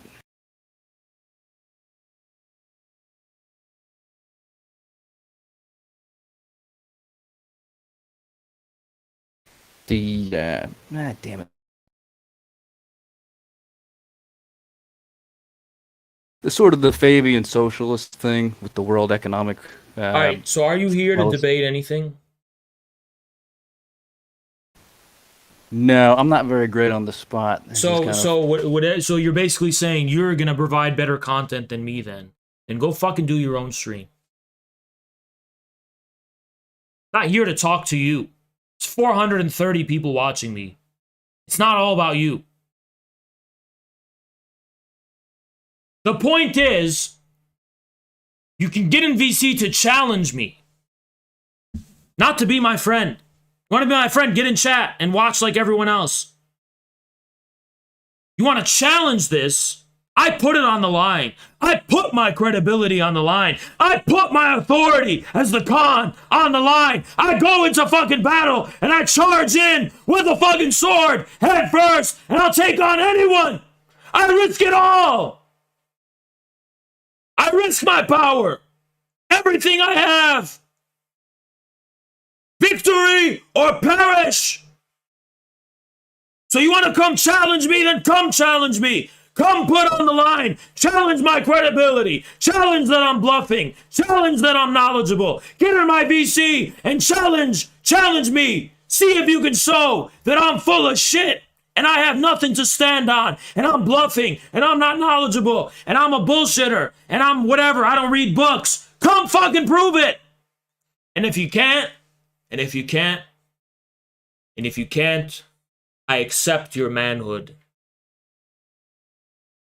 And I crush it in the palm of my hands.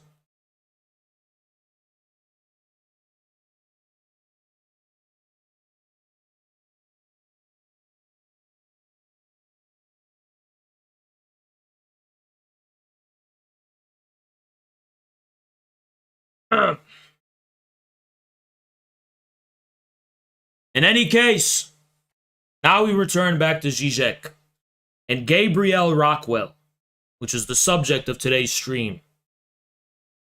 Now, without any further ado, I'm going to introduce you to Gabriel Rockhill's abjectly retarded critique of Žižek.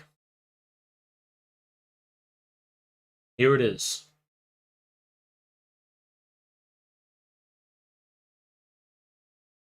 Here it is.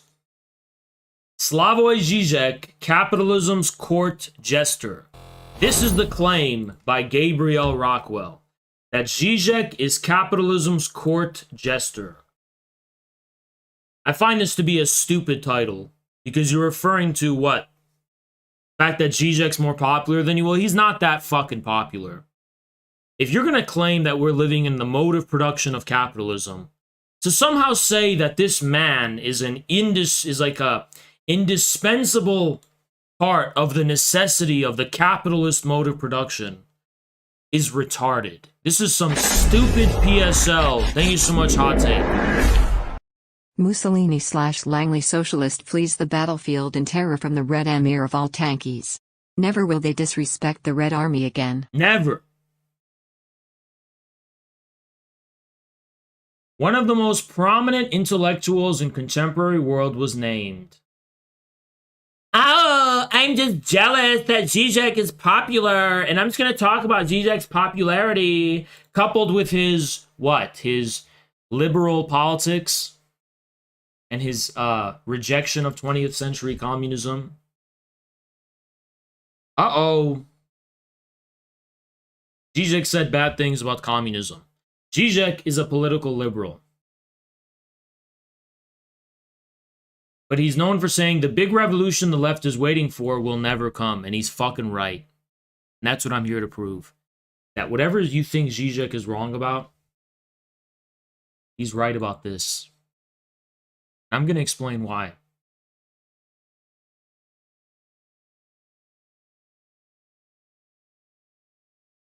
He's supposedly Eurocentric. Well, that seems to be correct, given the fact that Zizek is indeed a thinker from Europe, within the European pole. Zizek is Eurocentric, I agree. He's also a European thinker. That is much more than someone like Gabriel Rockhill can say, because Gabriel's also a European thinker, except Gabriel thinks he has accessed some kind of ideology that can somehow speak for non-Europeans. Gabriel thinks he's mastered the Marxism-Leninism of China and of Asia and of Russia and of all these non-Western civilizations and peoples when he hasn't. Gabriel is just as Eurocentric as Zizek is. The difference is that Gabriel's not self-aware, and Gabriel is not doing good and well on his commitments. I bet you anything that Gabriel Rockwell is an enthusiastic supporter of LGBT rights, that Gabriel Rockhill is somehow a shitlib, Western NGO shitlib on climate change and on every fucking issue there is that defines the pathos and the pathology of the modern West. I bet you anything that Gabriel fucking Rockwell, whatever the fuck his name is a Euro shit retard white bisexual leftist. Right? But he can't justify it.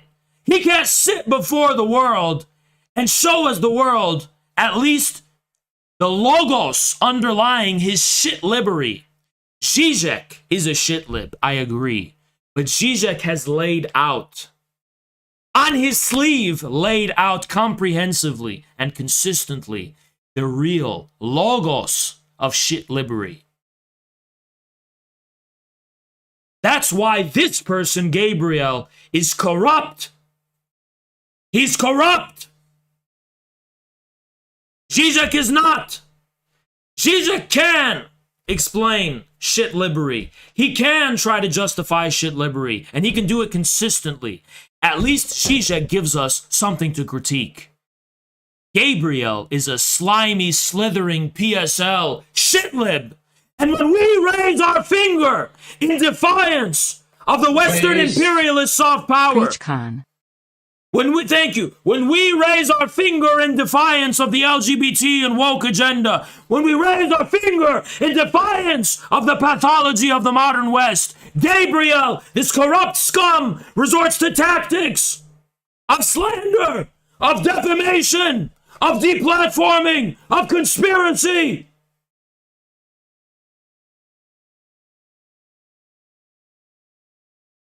Dirty tactics instead of reason and logos. He has no philosophy. He has no consistent, communicable reason for his position. Hess, one of the heads of PSL's education wing.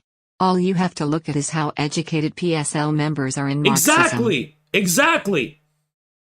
When we confront Gabriel with our position, he responds to us by, and he sticks out his tongue and just shits.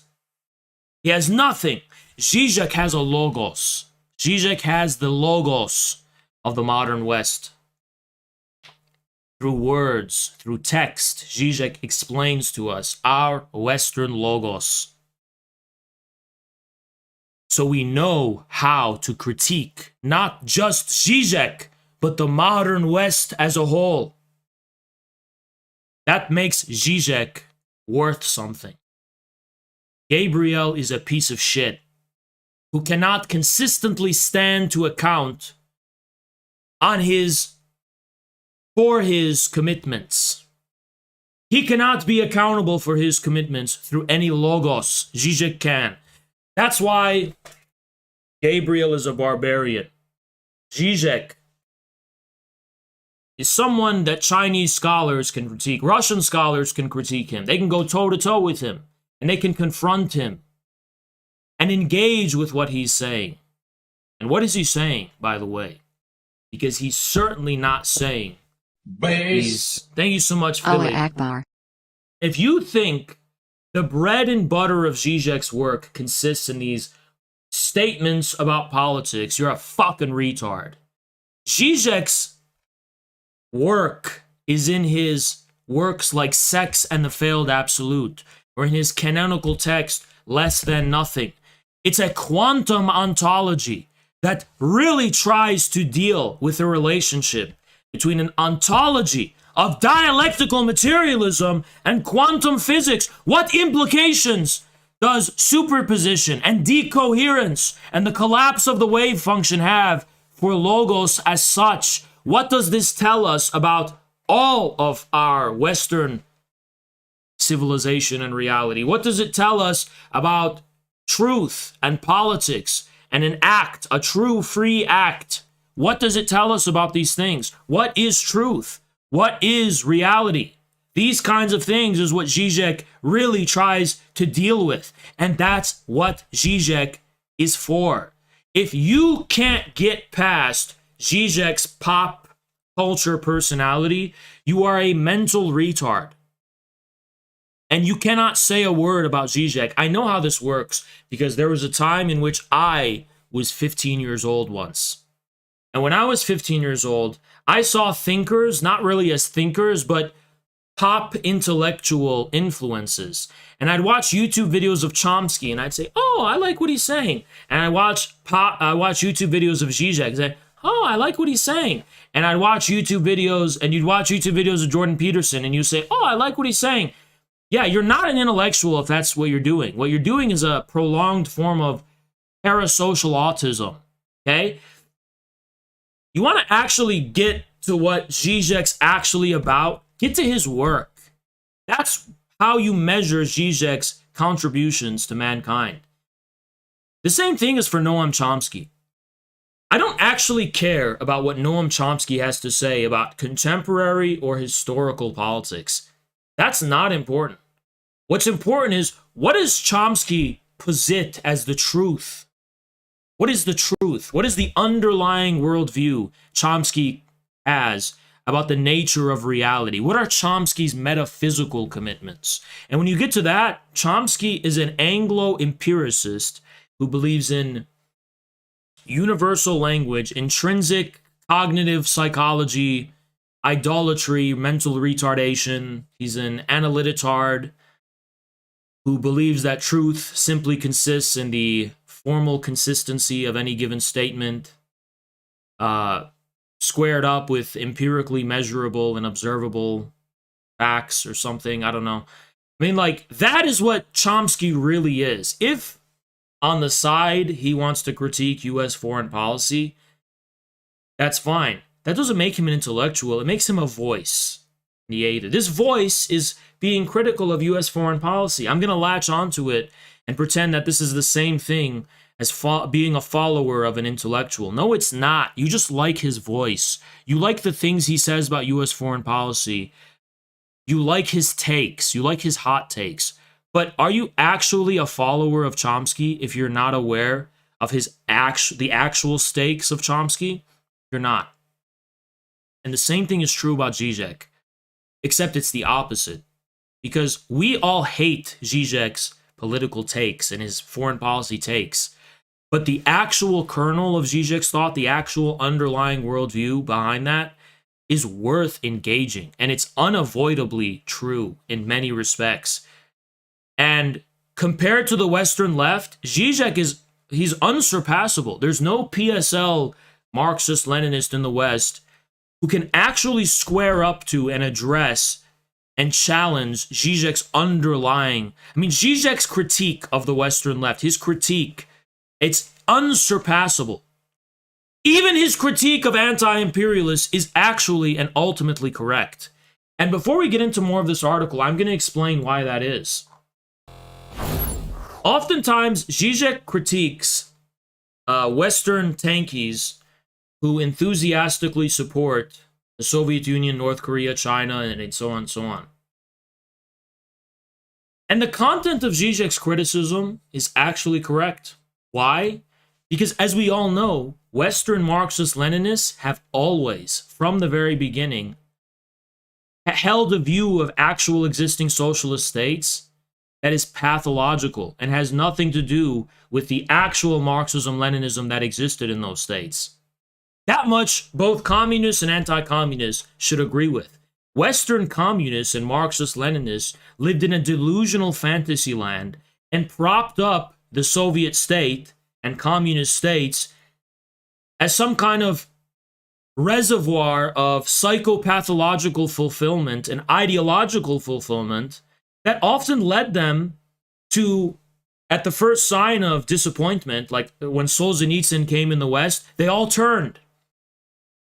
The Western leftists, the same ones that were enamored corruptly with the Soviet Union, abandoned the Soviet Union as soon as Solzhenitsyn came and bursted their fantasy bubble that actually, yeah, Soviet Union is not this libtard, red lib fantasy you're living in. Just like how red libs today, thank you so much, Cliath. Rockhill is an idealist. He critiques Zizek's form rather than his essence. Sure, thanks, Cliath.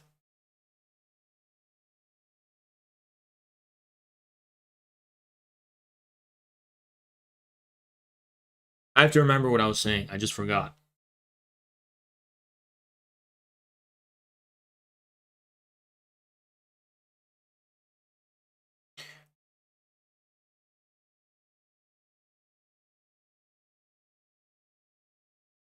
Western, that's what I was talking about. Solzhenitsyn and these people who came and exposed the fact that Soviet Union was not a libtard paradise. Good morning, Revolution. They immediately denounced the Soviet Union. Just like today's so-called communists who support China, as soon as they find out China is not a transgender utopia and North Korea is not a transgender utopia, they're going to be the first people to join NATO. Join the NATO info war against them. That's how it worked. The most ardent anti-communists were people who were disappointed and disillusioned by communism because it didn't square up to their pathological Western fantasies. And those pathological fantasies are correctly destroyed and exposed by Zizek. But Zizek is a liberal. He's just an honest one. Zizek is saying the honest truth. Yes, your anti-imperialism as a Westerner is false, corrupt, and pathological. It's based in an ideology. It's not based in an actual appreciation for the reality of these states. But here's where Zizek is wrong. Then Zizek will go and say, this reality of these communist states is self-evidently barbaric, and no human being can square that up with anything that can be appreciated. And then here's where I say, Zizek, you're wrong. I do the Chad yes face to Zizek. Zizek says, actually, in Stalinism, it was horrible. There was gulags, and it was authoritarian. Thank you, Dark Princess. I apologize for the leaving. Some personal things came Alright, up. fine. Thanks for the 20. So Zizek, he goes, oh, the Soviet, my God, in the Soviet Union, there was, oh my God, it was like not a paradise for libtards. And oh my God, you want to do the LGBT rights? There was none in the Soviet Union. And oh my God, it was authoritarian, my God, and it was not Western utopic freedom where you can be a hipster who just goes in your cafe and has a great time. My God, all of these so-called communists who are endorsing Stalin's Soviet Union. How naive. Oh my God, in Soviet Union, you would be thrown in gulag. And then I am here saying, you're right, Zizek, you're right. And then I look at him, the Chad face, and I go, yes. Based!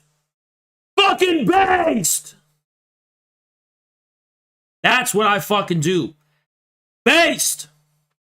Based! I am the synthesis.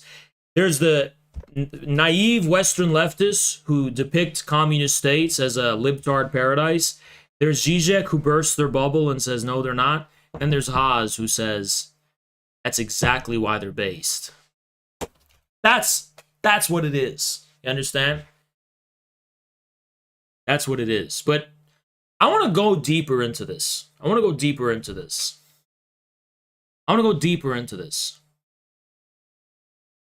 Because going deeper into it,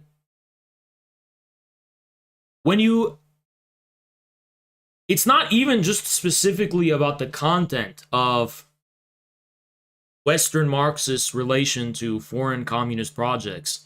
It's more about the relationship between the West and the East more generally. And the truth is that in the West, we have, since the turn of the century, this is not a CIA conspiracy, it's just an objective change in the forces of production. You can call it the information age, right? It's a phenomenological turn. What does that mean, a phenomenological turn? It means the relationship we pose to something like the communist project of the 20th century is no longer based in any kind of actual material relation to those projects, but based on how they present themselves to us, how they appear before us, and how we psychopathologically relate to that in the form of an ideology. And so that is why Žižek is not politically based. Because Žižek will dismiss every single Marxist-Leninist position as a misinterpretation. And he's correct to do that. Every single Western Marxist-Leninist position is a misinterpretation of actual existing Marxism-Leninism. Whether it's in the affirmative or if it's in the negative, it's just a mistranslation and it's a misinterpretation somehow. And Gabriel Rockhill is just an incompetent Westerner. He's not an Eastern Marxist-Leninist. He's just a shitty Western leftist. He's just like Žižek, except Žižek is a competent and consistent and brilliant Western leftist. Rockhill is just a retarded and incompetent and stupid Western leftist. They're both NATO shills. They're both libtards. They're both Western leftists. It's just that one of them is smarter than the other. So I want to emphasize that. I think one of the most important aspects of Žižek's thinking, which I was going to allude to here, is vaguely, I'm going to present you a vague pop political, I guess, or pop philosophical simplification. Because I'm not going to get into the nitty-gritty of Žižek's thinking stream. I might do that in another stream, not in this one. It's this understanding of withdrawal, right? I think even on a popular level, most people associate the meme of Žižek just with that. Mein Gott, it's all ideology. Mein Gott. That's the meme of Žižek, right? And the meme there's truth to that. Because most people, when they encounter Žižek, they encounter it as for the first time in their lives, the ability to enact some kind of distance to these various different, psychopathological or ideological commitments that they never knew they even had, right? Mein Gott, we are always eating from the trash can of ideology. That's the meme. And most people understand that meme because it's basically like we are somehow presupposing this ideological worldview that's not based on any encounter with material necessity that we are somehow invested in and we somehow rely upon to make sense of the world and we need, but at the same time, we are unaware of it. And Žižek is one of those people who just makes you aware of it and gives you this ability to enact a critical distance, or more importantly, a withdrawal. A withdrawal. And in the specific context of the Western left, I think Žižek's contribution has overall been productive. Because before Žižek, you basically had these retarded LARPers. Just to clarify something, because people say, how can you call anyone a LARPer, Haas? How can you call anyone a LARPer? Because I'm a self-aware LARPer. When I LARP, I'm just trying to make an aesthetic point. I am not confusing my LARP for an actual political intervention of some kind. I'm making an aesthetical statement. I'm making an ideological statement. But I'm not confusing that for material reality. So when I say something is LARP, I'm talking about how something which is inherently ideological and purely aesthetical and purely about how you cope with the world is experienced as some real political revolutionary intervention into material reality, when it isn't. When you are dressing up in a Maoist Red Guard suit and you're going to a demonstration, Marx, Lenin, Mao Zedong, like the Austin Red Guards, you're not actually engaging in any revolutionary praxis. You're eating from the trash can of ideology, as Zizek would put it, with no self-awareness of how what you're doing is entirely pathological. You're not actually engaging in praxis. You're just fulfilling some kind of urge, some kind of itch, which is a cope with reality, not any actual way of participating in reality to change it. You're not changing anything about your reality. You're just coping with it. And Zizek's ruthless criticism holds true for the entire Western left, especially the PSL. When the PSL is going out and handing out flyers and engaging in demonstrations, all they're really organizing is their own ideological, psychopathological ways of coping with the society that we're living in, coping with the various contradictions that reality poses to thought. But what they're not doing is actually intervening and acting in a way that affects reality in any political, meaningful sense. It's just a form of ideological cope. That's Zizek's critique of the Western left, and he is absolutely fucking correct. Every time you think you're organizing and you're jumping into the embrace of the absolute, as what Zizek would say, and you're acting and doing things and engaging in praxis, all you're doing is fulfilling a coping mechanism for your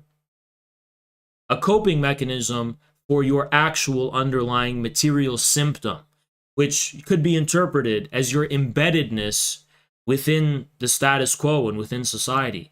So when Zizek takes milquetoast, libtard, and libshit takes, and he gives these libtard takes, he's just being realistic about where he actually stands. He's just a conservative thinker in some kind of way. He's just being honest about where he stands. Zizek could say, oh yeah, I'm a revolutionary, I'm engaging in revolutionary action, sure. But he would be lying to himself, and he would be lying to the world if he were to posture in that way. Just like how the PSL does. The PSL claims it's revolutionary, and it's intervening in reality in some kind of way. The PSL has not even made a dent in what they call capitalism or imperialism or any of the other things they're trying to change. Not even a fucking dent.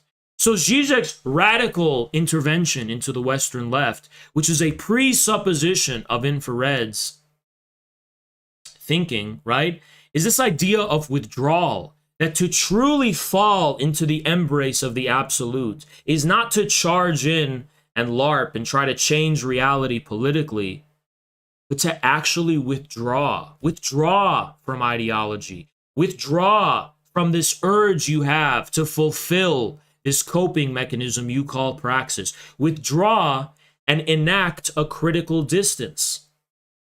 And critical distance doesn't simply enable you the freedom to be able to think about things you weren't previously able to think about, but more radically, within Zizek's very coherent and consistent ontology, this withdrawnness with regard to our object and our aim is itself where we participate in the absolute itself. That is what the absolute is. It's a withdrawnness with regard to ourself. When we enact this withdrawal, right? This withdrawal, according to Žižek, we subjectively fall into the embrace of what the absolute actually is. That is something fucking brilliant when you think about it. And in a way, it's a kind of Lacanian contortion of Hegel. For Hegel, our relation to the metaphysical absolute comes at the point of absolute knowledge, which is the end of Hegel's phenomenology of spirit. It's the end point. And it's like when we are put in this position of having true knowledge of all being, that is where being is at its most absolute. That critical withdrawal, that withdrawnness, that distance, that reflexivity between the object and the subject. And this is a very, very powerful system of thinking. And I have never seen anyone respond to it. No one has responded to it. No one. Everyone who's actually learned anything from Žižek became like a schizo. None of them actually were able to like. I've never seen a leftist critique Žižek, right? Because when you actually understand Žižek, you just leave leftism and you're going beyond that. You're dealing with like what is quantum mechanics. It's like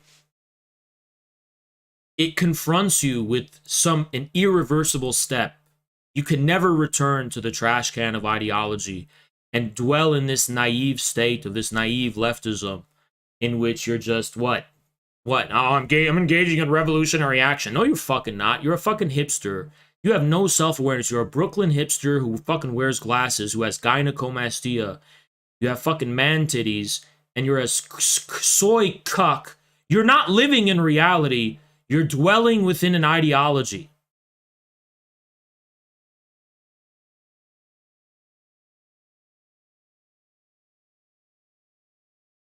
So where does infrared step in?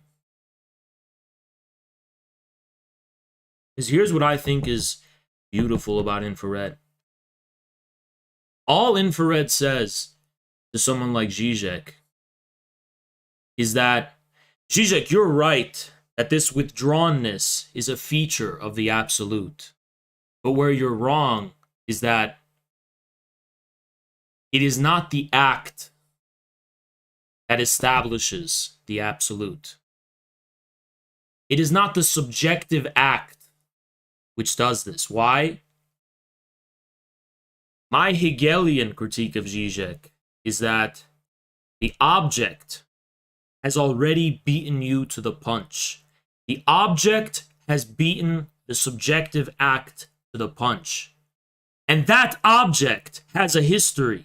And that is the history of what we call the East. So you see, Žižek's whole ontology is about the Western logos, the history of the Western history of this constant radical self-alienation and self-withdrawnness from all determinate reality, this revolutionary overthrow of all traditions and all histories, this constant enactment of a critical distance, right? Which characterizes Western history. But then Žižek doesn't understand how is it isomorphy? Somehow isomorphologically, if that's correct, or topologically, this corresponds to a lost history of the East, which is a history of the objective correlate to this subjective withdrawnness. That this withdrawnness is a feature of the object itself. The Eastern object is not some naive as Žižek would call it, guarantee of the big other. It's not. It's just a chronologized, historical, consistent symptom or way of this inconsistency. Thank you so much, Jasa. So much wisdom, Dr. Hayes. Thank you. Greetings from the other side of Lake Mitch. Thank you so much, Jasa. Holy fuck, thank you, man. Thank you so much. So Žižek does not realize that all of what he says has already happened. And that is what we call the history of Asia. Including, most importantly, including the history of communism. Because Eastern Marxism-Leninism is not some kind of contrived subjective theory. It's not a philosophy. It's not a subjective stance. It's an index of objective developments in actual material reality. It's an actual science. It's actually really an immortal science of actual reality that has no regard for the psychopathological guarantee that characterizes the subjective stance of a Western subject. Like, put it this way. Stalinist Marxism-Leninism says this is an objective truth. All that stuff you talk about, ideology, Žižek, fine. But like, this is an objective presupposition. Objective in being, like in material being. It's an objective presupposition of your subjective contemplation of reality. And that has a determinate form. But where does Žižek, by the way, agree with this? He agrees with this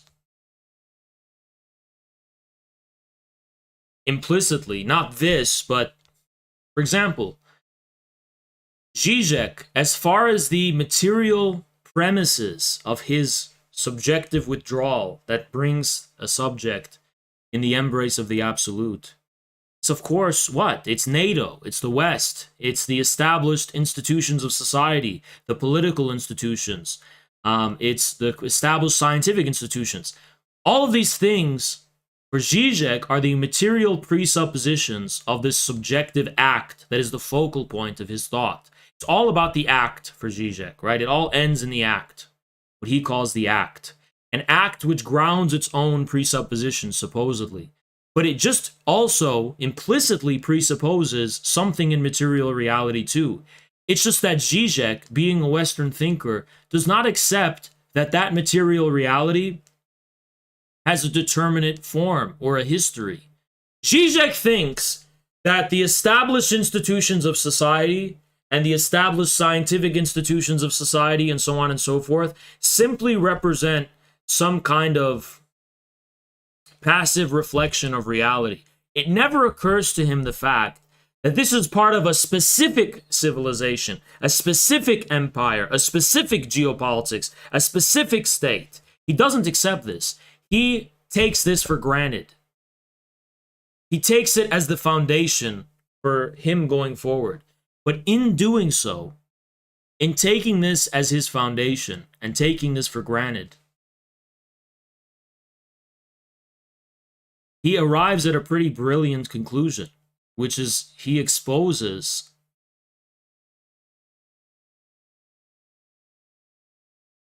the logos of the West in a communicable and cognizable form, such that it could be precisely critiqued. And this is something many people mistaken. Infrared is something called Marxism-Leninism in the age of multipolarity in the post-COVID world.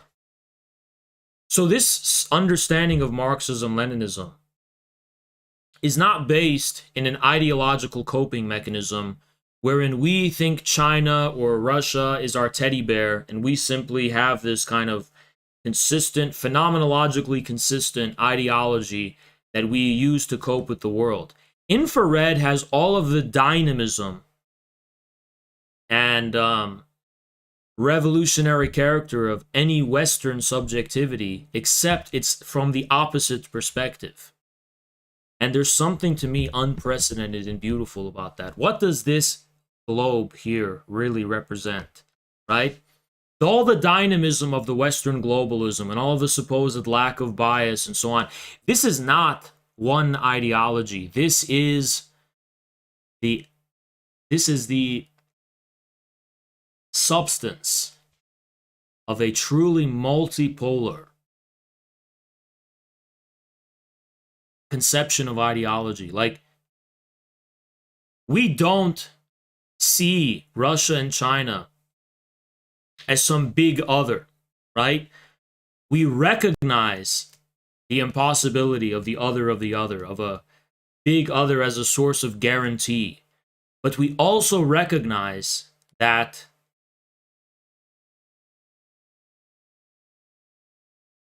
this lack is only represented as a lack when taken from the expectation of some kind of absolute guarantee of universality or whatever, ideological consistency. But beyond the lack lies a different kind of object, an object of the senses, an object of the intuition, an object of the unconscious, a sublime object, a new signifier. That's what infrared has always been about. We take the radical leap, and I argue this is the same leap Marx took to arrive at the proletariat being the subject of all of history, and the revolutionary subject as such. Infrared embraces the history of Marxism-Leninism, not so as to establish them as some kind of phenomenally consistent ideology, but to somehow establish a relation to them, on a deeper relation to them through the unconscious, through unconscious signifiers. Like, we want to acknowledge through our senses the objective history of Marxism-Leninism, right? We don't want to make it seem like these communist states are some kind of absolute big other, guarantee, some utopia, some fantasy. No, we want to somehow establish a connection to the way in which they gave material reality a determinate form. And that is why in the sphere of ideology, infrared appears to be so inconsistent. Where MAGA communists or libertarian Stalinists, many people complain about this so-called lack of ideological coherence, but what corresponds to this ideological eclecticism, supposedly, is a deep, intuitive connection to actual material communism. Not an ideological communism, but the material kind, right? By the way, what do I mean of unconscious relation or intuitive relationship? I mean in the sense of how, to put it in Žižekian terms, the way in which the absolute fails in a certain way. And this way takes on the form of a pattern or a symptom. And then when that symptom is named, it's a signifier. And these various different symptoms comprise different forms of material being. And these forms have a history and they have a chronology. And that's the history of Asia. The history of Asia is not a history of some kind of ideological consistent past. It's a sublime history. It's a history of various contradictions and impossibilities that nonetheless have some kind of determinate form. It's just that it's determinate. It's not that it's an absolute big other or absolute resolution to all contradictions and lacks and inconsistencies, but that it's a specific way of that it's lacking. It's a specific kind of inconsistency. It's a specific kind of impossibility. And that's what makes it sublime. The fact that it is specifically, that it's not just impossible, but that it's impossible in this way. That's what the name of the Father really is. It's not about an impossible imaginary consistency, which is the object of the Freudian neurotic subject. It's about an acknowledgement of a deeper material reality. It goes deeper. It's a reality we access through the heart, not through the mind, through the heart. That for us is what Marxism-Leninism is. I am trying to make possible in the West, for the first time ever, a Marxism-Leninism of the heart.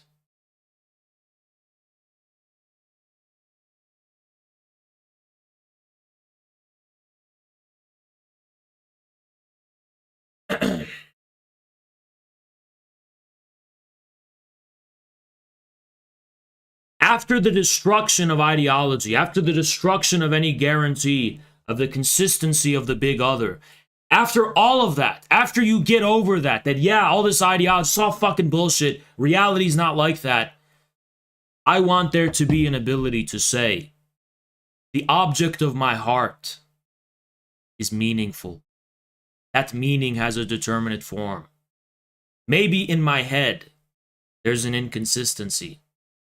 And then once you set the heart in order, then you can come back to terms with the head.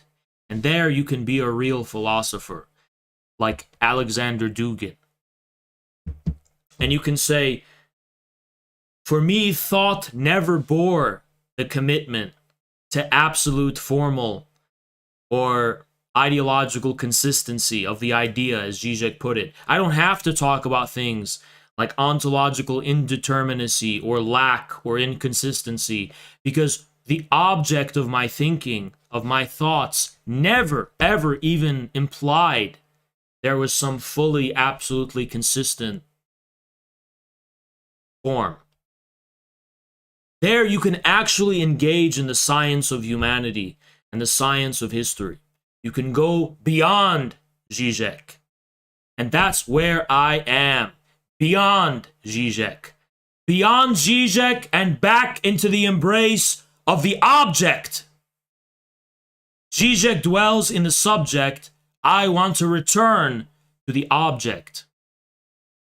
And that's what all of this is about. Returning to the object. Not the object of Gabriel Rockhill. The object of what? It's just reality, empirical reality. No, that is an object which is just your subjective position reified. That's not really the object. That's just your subjective position reified. It's as though Žižek grabs a sword, he grabs an Arabian sword, and he cuts your dick off! And he says, no! You have not gotten to the sublime secret of the East. You're still in the fucking West. When you're sitting here thinking you're a Marxist-Leninist who's understood China and the Soviet Union, I support China, I support the Soviet Union. I grab my sword, I cut your dick off. You're still in the West. I castrate you. You're still a libtard. You're still a fucking liberal. I grab my sword and I remind you and put you in your place that you're still a liberal. If you want to join hands with the East, you must traverse the West first. You must go through the West. You must go through the subjective turmoil and angst of the West. You must deal with that. The more west you go, the closer you will be to the East. See, the PSL libtards, they're in the West, and then they look east.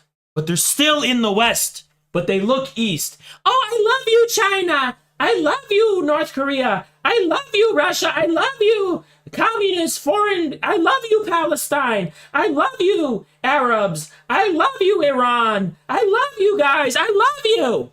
But you're still in the fucking West. So account for it. Account for where you stand. Account for where you stand. They don't need you. They're there. You're here. Where you need to go is not toward them. That's what Hitler did. Hitler was in Germany. Where did Hitler go? He went east. No, go west. Keep going west. And once you do that, then you will be able to understand the East and appreciate the East.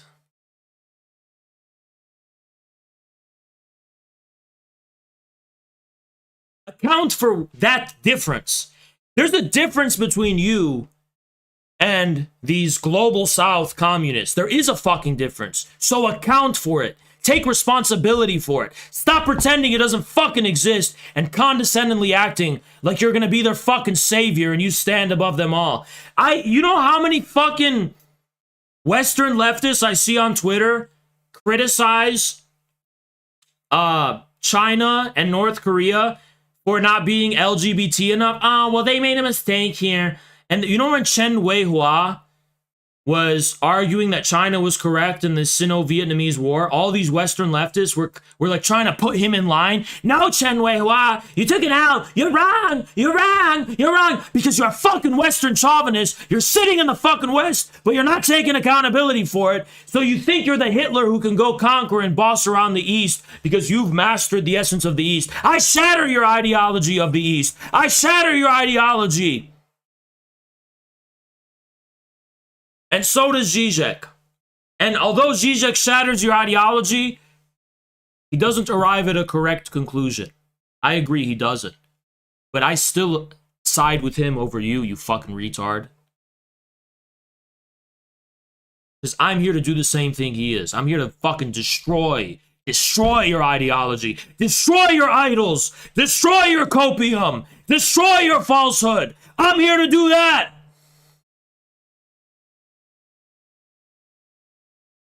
It's just that for infrared, at the end of the tunnel, is a sublime object. And by the way,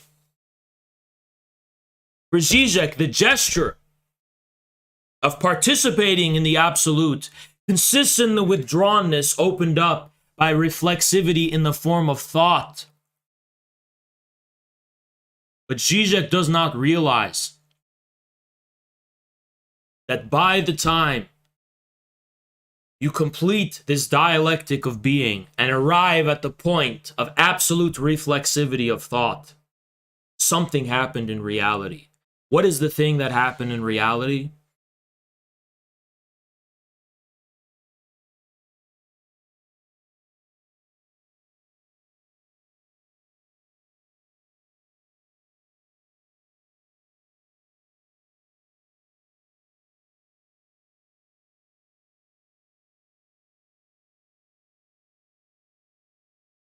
Reality itself proved to you its cyclical and determinate form, its symptomal form. And that form, that symptom, that signifier is the object. And that is where it's resolved. And that is the point of the absolute. And yes, the distance implied by thought is not something created by thought. It's something created by the object. Won't you have to destroy the USSR, communist ideology as well? No, because communist ideology is not an ideology in the Western sense. It's simply an interface with the material, the total material symptom. Marxist-Leninist and communist ideology is a historical index of reality. You have to ask the question, how can you be a Marxist-Leninist in the West with no material communist movement and no material communism? Soviet Union has communist ideology, sure, but they also have communist reality. They have communist political reality. They have socialist economy. So there's a relation between those two things. There's no pure ideology. It's not a pure excess of pathology. It's not a pure virtual excess as it is in the West. And that excess is what needs to be dealt with. And that excess is what we represent as the globe that is infrared. The infrared globe, that's how we represent it. Because for us, that excess bears the marking of a deeper object and a deeper resolution of opposites.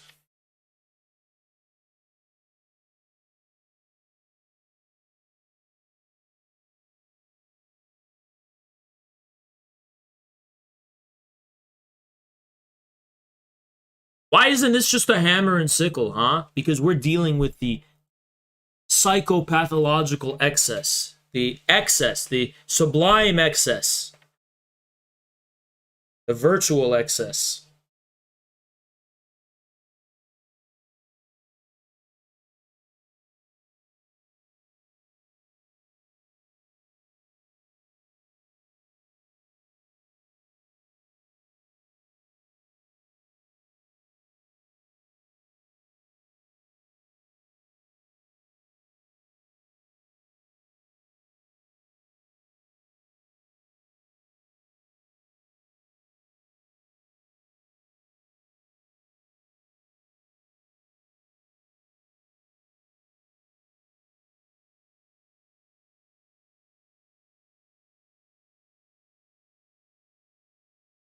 Many people tried to reduce me to some kind of ideology, like Andrew Satter.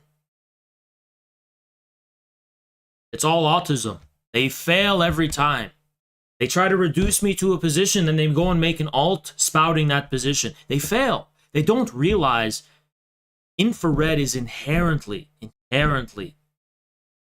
beyond ideology because it's dialectical. You will never understand what this is if you try to pigeonhole it into some kind of ideological, banal, ideological cope position. It is objectively beyond that. It is objectively oriented towards something beyond ideas or memes or whatever. It uses those things to realize itself, but it's beyond all of those things. And there would be no possibility for the coherence and consistency of this community if that were not the case. Most of you understand this intuitively. You just participate in it through endless memes and shit.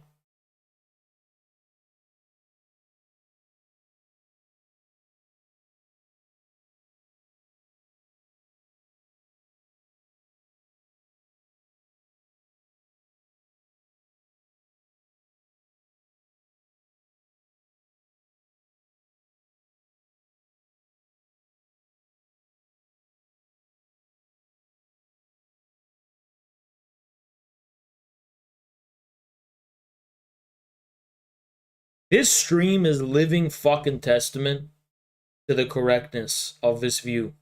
Want to know why? I literally was just a Žižek cell. I was literally one of those Žižek intellectuals. And I made myself a phenomenon. I used to be a fucking guy who just read books and wrote things with all of the Western intellectual reflexivity as anyone else. I put it into practice, and I became a fucking phenomena, literally a phenomena in reality, that people could somehow relate to and understand, beyond the explicit commitments of pure thought and pure theory. That's the miracle of infrared for me.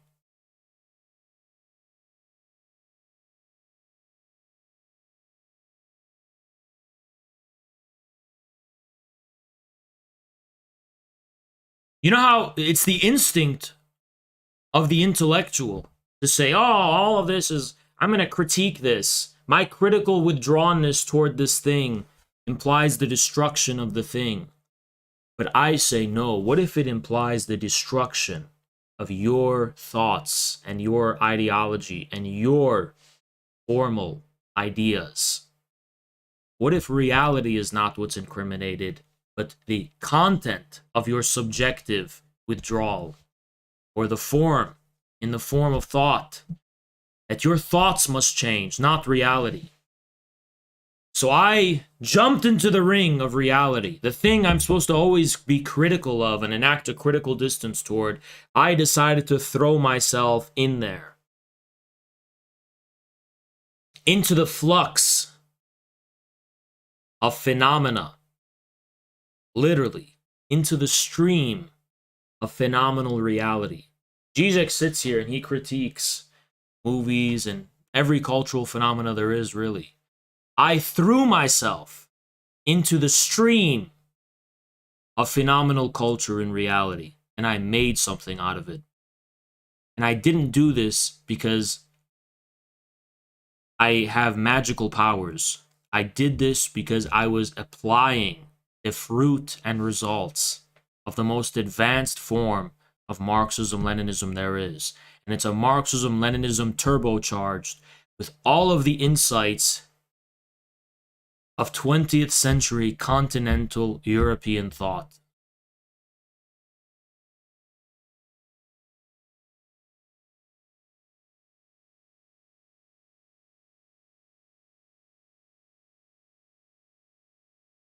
Physics does not cater to your echo chamber delusion, bourgeois.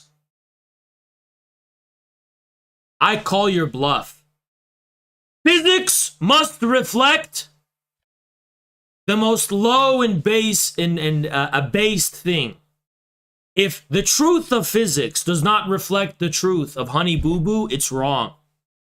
If the truth of physics does not reflect a Netflix TV show, it's bullshit. It's bullshit. Physics must obey some logos. If you think physics is just some messy, meaningless reality, you're not a human being. You have nothing of any... Why are you even speaking? Why don't you just go into a dumpster and just lay there for the rest of your life? What's the point of living if you will not say that our closest relation to the real and to the absolute is just as meaningful as our farthest one?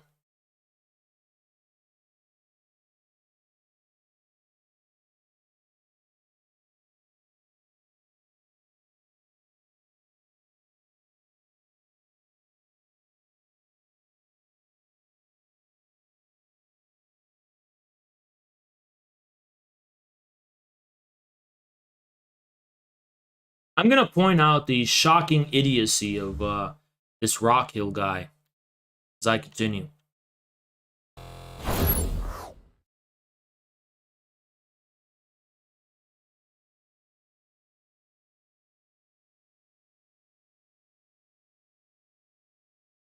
Thank you so much, Jay Grimes. From dust you came, and to dust you shall return. From dust you came, and to dust you must return.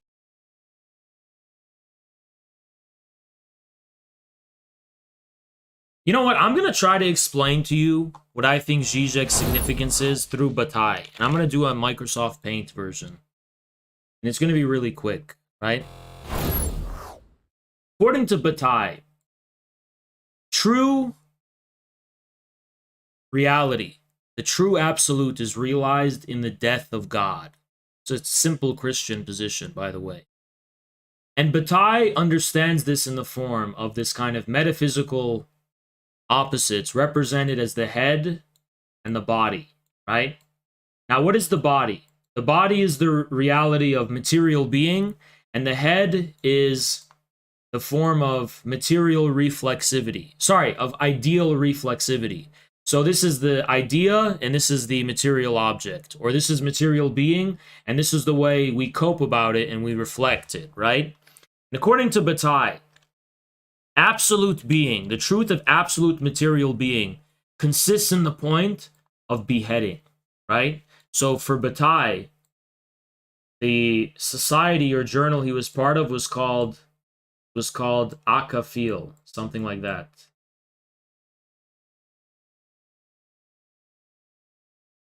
Something like this. I don't know how it's exactly spelled. It's called Accusations, which means headlessness. Because according to Bataille, it's kind of this Nietzschean view of the body having an ontological primacy. But not just the body as a pure, material, harmonious being, but the headless body, the body deprived of its head, the body that comes at the expense of its head.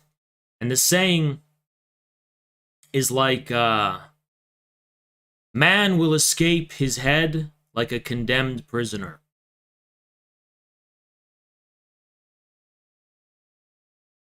And here lies the point of our connection in relation to the absolute. And this is very much similar to what Žižek talks about with his understanding of the absolute being defined by its failure or its own impossibility. It's this same defining the absolute in terms of its failure that Bataille shares with Žižek. All I simply learned is that at a certain point, one must ask the basic question.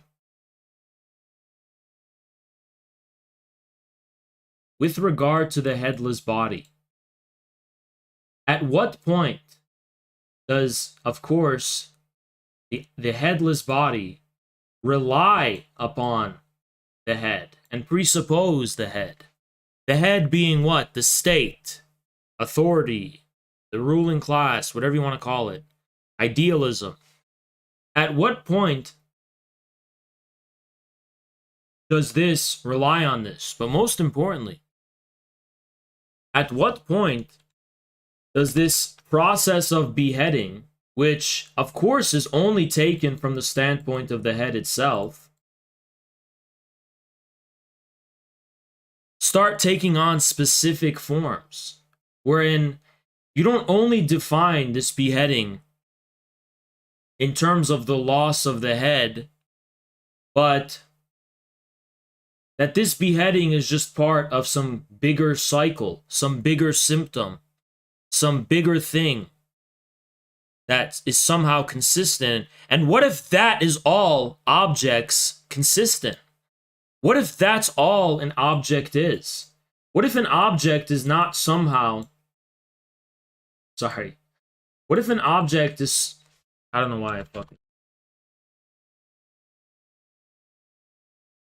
What if an object is somehow not the illusion of a fully integrated, harmonious body, but simply this loop that the process of beheading is caught within, the specific symptom, the specific way in which the beheading keeps happening? What if that's all an object actually is? And if you can change your understanding of what an object is, you no longer have to dwell in negation, as Hegel put it, and the point of subjective witness to this destruction of the form of the absolute, but can finally engage with material content in a positive, praxeological sense, as Marx did, his recognition of the proletariat as the revolutionary subject.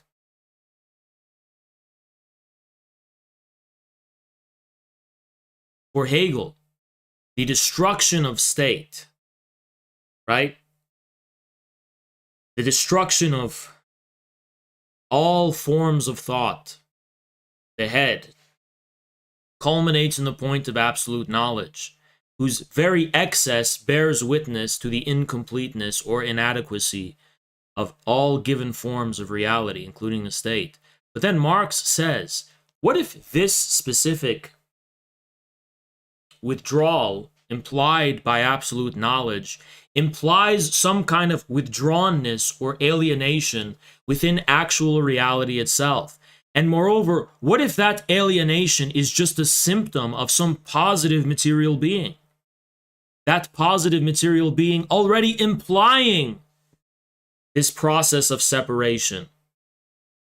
And what is the process of separation and reconstitution called? It's called labor. Right?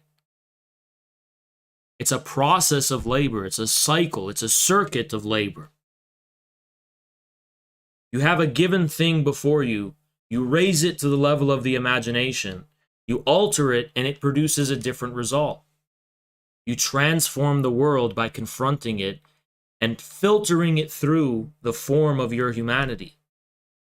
And that's what labor is for Marx. The question is, how do we return to Marx?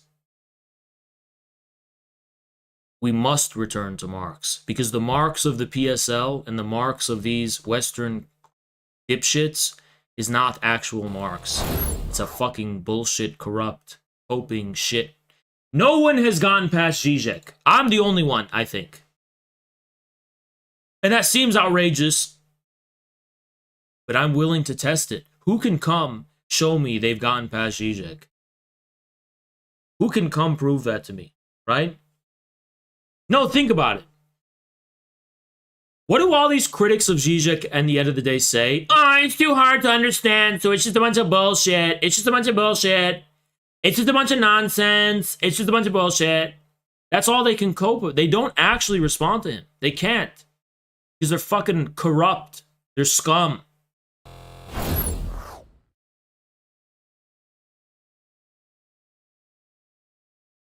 Discursive sausage for the uneducated.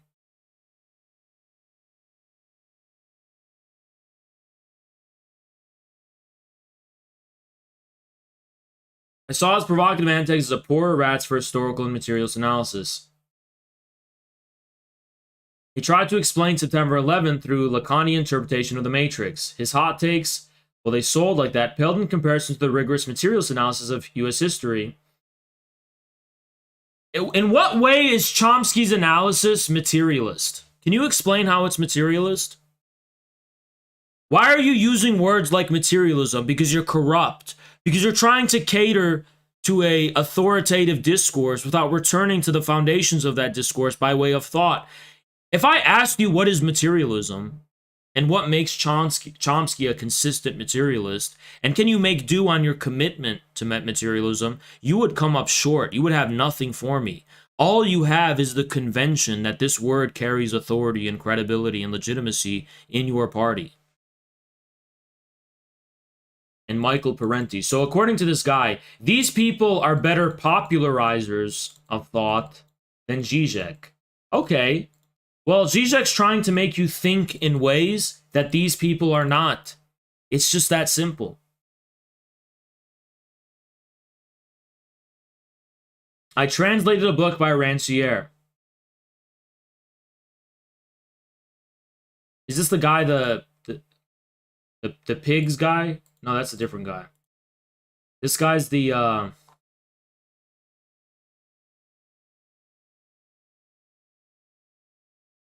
know who this guy is. What did he write?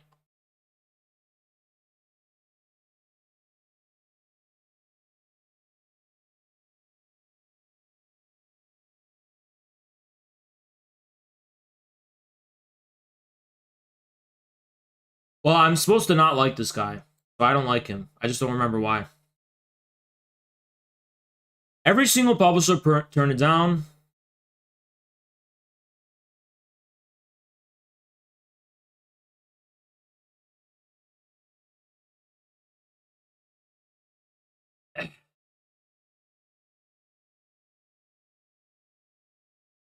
Disgusted by this shameless disregard for scholarly rigor, yet devoid of any institutional power, I felt that my hands were tied, and I had to accept the industry's of this charlatan to promote its commodities if I wanted my translate to see the light of day. Let me get this straight.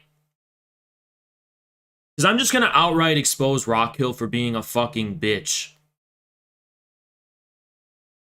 You wanted to sell and commodify a translation of this French author. So you couldn't sell it without getting Žižek, or you couldn't get it published, sorry, without getting Žižek to write a preface for it.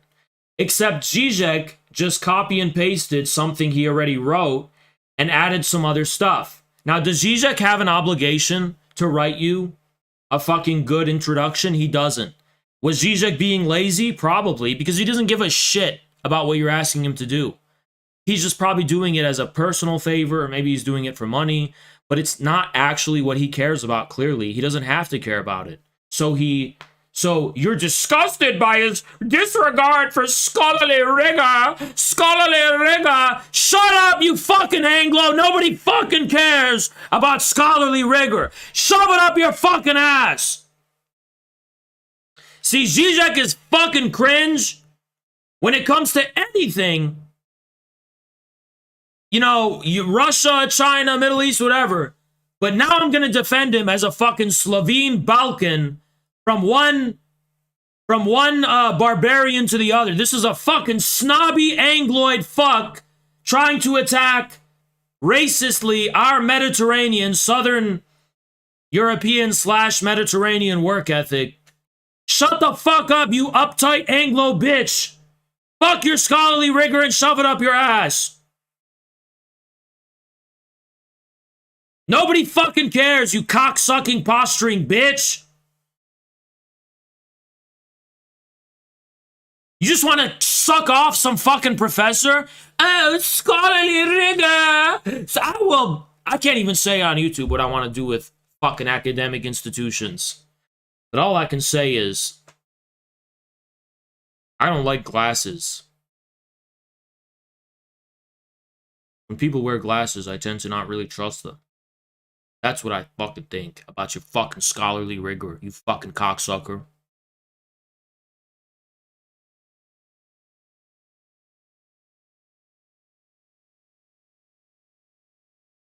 Proper form, proper form, proper form. What about truth? What about truth? What about being real? What about being real, you fake bitch? He's appealing to convention. He's like, oh, this is what people are supposed to do. Why are they supposed to do it, Rockhill? Because decorum. Why does that matter? Because I love academic institutions. Because he's a fucking petty bourgeois piece of shit who just wants to preserve. He also want, every time there's a fucking person butthurt about Žižek, it's always somehow some like career-driven resentment. Like, oh, Zizek is popular and I'm not. Yeah, because you're a boring, talentless bitch who has nothing to offer to the world. And the market has spoken. The market speaks and it doesn't want your shit. So fuck off, you fucking bitter bitch. If you had a YouTube show, it'd get no views because you're a fucking loser. You're not entitled to success. You're not entitled to people's attention. You're not entitled to people buying your fucking books. You're not entitled to publishers publishing your shit either. You fucking loser. You fucking loser. Your hands were tied. Your hands were tied because you want to change. This is like when feminists are complaining that their shit isn't as popular. Fucking shut the fuck up. Nobody's gonna fucking consume your shit because of ethics. They're gonna consume it if they want it. They don't want your shit. So shut the fuck up. Your hands aren't fucking tied. It's just that nobody likes or wants your shit. And if they do, go peddle it to them. Instead of bitching about how your hands are tied. Because publishers aren't gonna fucking do what you want. You fucking loser.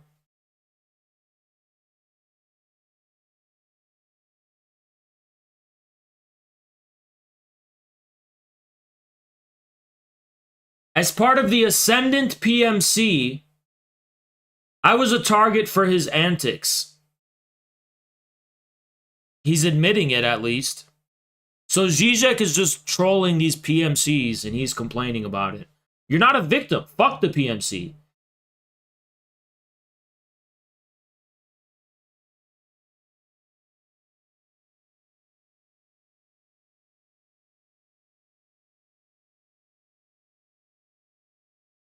Radical Demerit Laclau.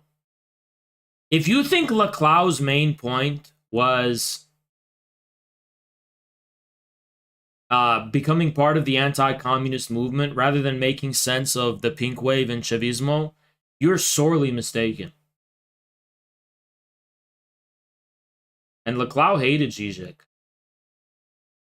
The global social solution revolution of traditional Marxism. Of course, this has nothing to do with traditional Marxism. just Marxism as conceived within the West, which was frankly, yes, wrong and pathological.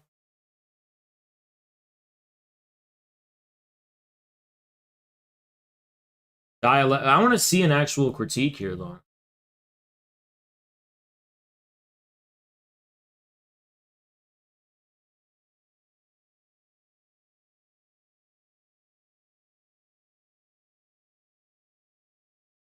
You say both over time. Yeah, again, Zizek's like ideas are based in fucking like a quantum ontology of superposition and shit. It's like, sorry, dude, I'm sorry your brain is stuck in the era of classical physics like a retard. I'm sorry you can't think quantum. Sorry you're unworthy of like what it means to think in the 21st century. Like, yeah, oh, he says two things at once. You can't do that. You can't do that. Why? Because the Anglo said so? I don't give a fuck, bitch. Physics says I can do that, actually. Pro-Western anti-communist dissident. Yeah, true, he was. He was absolutely that.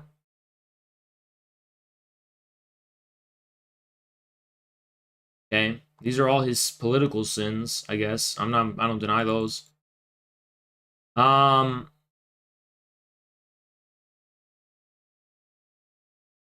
Neoliberalism, capitalism, quasi-Marx. Oh, he's just like a fucking holy shit. So many phrases. Commie cosplay depiction.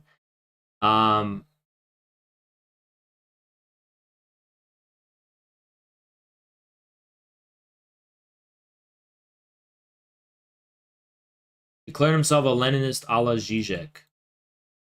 Yeah, I don't really think this is like a conspiracy. I just think this is how words are used, like colloquially. It's not that deep. It's just like people are just, when people say like, this thing is Freudian or this thing, they're just kind of using it in a colloquial, not really rigorous formal sense or official sense. I don't really think Žižek is actually, you're saying he's doing commie cosplay, but I think he would agree with that. I think if you asked him, yeah, are you serious about Leninism and Marxism-Leninism? He'd be like, oh, of course not. Mein God, no. He'd say, it's like, so what point are you making here? You're saying this is what neo-Nazis do, and this is what a fascist sympathizer does, or what Steve Bannon does. But it's like also what everyone else who's not autistic does as well. It's just like a very common thing to do. If you're not like super uptight about ideology in general, which most people aren't. Okay, there's more of his political sins. All he's saying is, it's the unbridled death drive that the Slovenian Lacanian feels compelled to repeat. No, it's not. If anything, you could try to say like, oh, this is Zizek's symptom, or it's his fundamental fantasy or something, but this is just a completely incorrect use of concepts. Like, what do you mean this is the unbridled death drive? I would say holy fuck, like, death drive is not something Zizek is feeling compelled to repeat. Death drive is the compulsion to repeat. It is that. It's not something you feel compelled to repeat. It is the very compulsion to repeat. You could say the unbridled death drive that is being repeated. Like, you're so wrong about this shit. By the way, this repeating Lenin text is brilliant. I really recommend it. I don't agree with all of its conclusions, but like, it's the logic displayed in it is very brilliant. Communism was and is a cataclysmic failure. Well, if we are just dealing with communism as some kind of satisfaction of your psychopathological longings, Gabriel, then it was a failure. And that's all Zizek deals with it as. Zizek is just like you, Gabriel. He doesn't deal with communism on its own terms as like a real material force. He deals with it like you do. Just some psychopathological projection, that fails to like make you happy. And Gabriel, you wouldn't be happy under communism. I promise you, you wouldn't. I promise you. You would, Zizek, Gabriel, if you lived under communism, you wouldn't be a communist. You're not the person, you're not the stuff out of which a communist is made. I promise you. You're not. I saw how you talk on Midwestern Marx. I saw how you talk. Let me show you how he talks. And tell me if this is what a communist is made of in real life.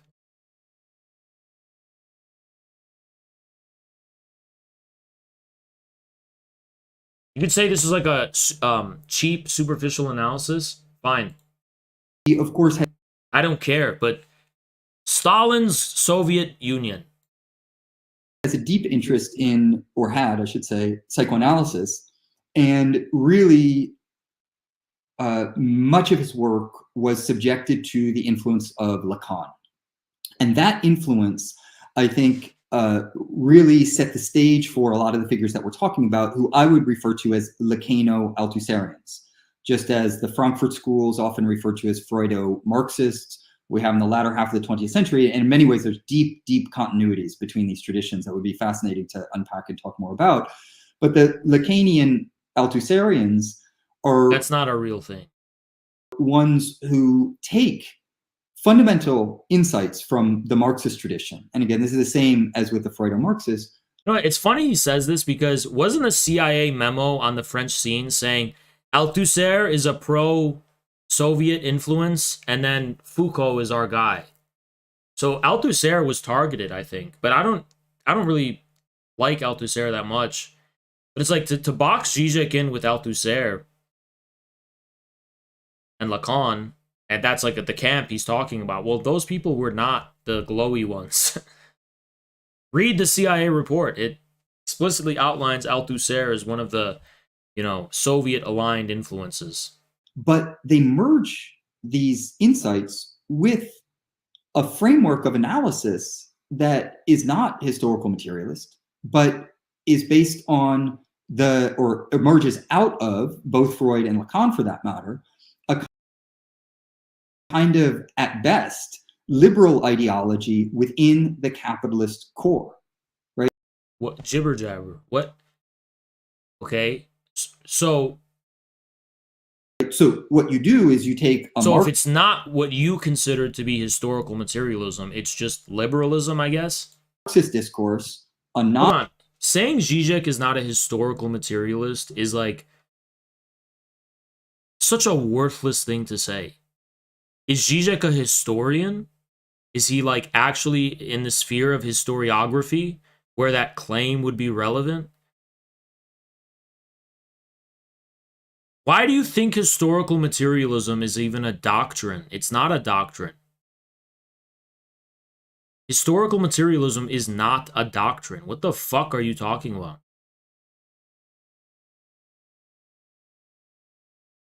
What a dumb fucking thing to say. Guy named J. Stalin in chat. Uh-oh. Totally not another fucking Andrew Saturnault. Totally not an Andrew. You give it away. You give it away because it's there's nothing wrong with autism, but it's just like so clear. You always try to cope. You're always trying to cope. And you think you've found some like glaring ideological inconsistency of some kind, but you haven't. You fucking retard. You really haven't. Are you just stupid, dude? Are you fucking stupid? You don't even know what we're talking about. If I'm critiquing Gabriel of not correcting Žižek's mistakes, but only pretending to while being a fucking hypocrite, how does that make me like NAFO? Can you please explain to me what that has to fucking do with agreeing with what Žižek said about Russia? If my whole fucking point is that Gabriel is no better than Žižek, and that he's even worse in many ways, because Gabriel conceals the very Western pathology that gives rise to the NAFO position, how is that an affirmation of NAFO? You fucking retard! This is why you won't debate me, by the way, you bitch. And when you did debate me, you screamed for 2 minutes and then ran away like a cocksucking bitch. Because you're a pussy. Non-Marxist discourse founded on liberal ideology, and more specifically, definitely in the case of Freud, like colonial ideology, patriarchal ideology, and other such things, and you do a mashup. And that mashup does not work out so well. Not because there should not be a Marxist account of psychology and psychoanalysis. On the contrary, I'm very... No, that's what do you mean a Marxist account? You're already implying, when you say an account, you're already implying some kind of reductionism. That's antithetical to the Marxist method. dedicated to that, I think, is extremely important. And there's excellent work. Vygotsky comes to mind, but there's a lot of other people who work in that particular tradition, because you need an analysis of the social totality, and human psychology is a... Okay, I wonder what this guy thinks about the LGBT movement.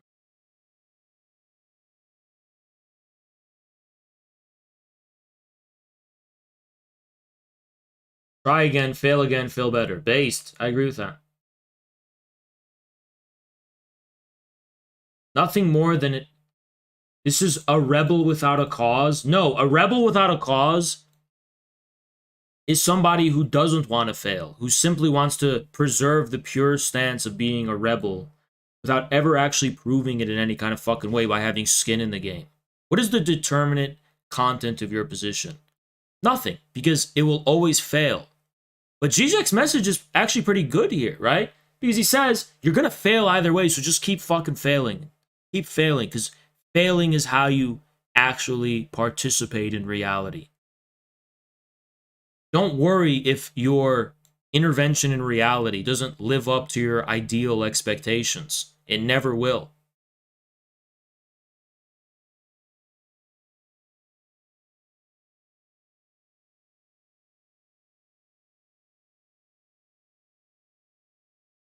I don't know why he's even writing this when Zizek has already fallen out of favor.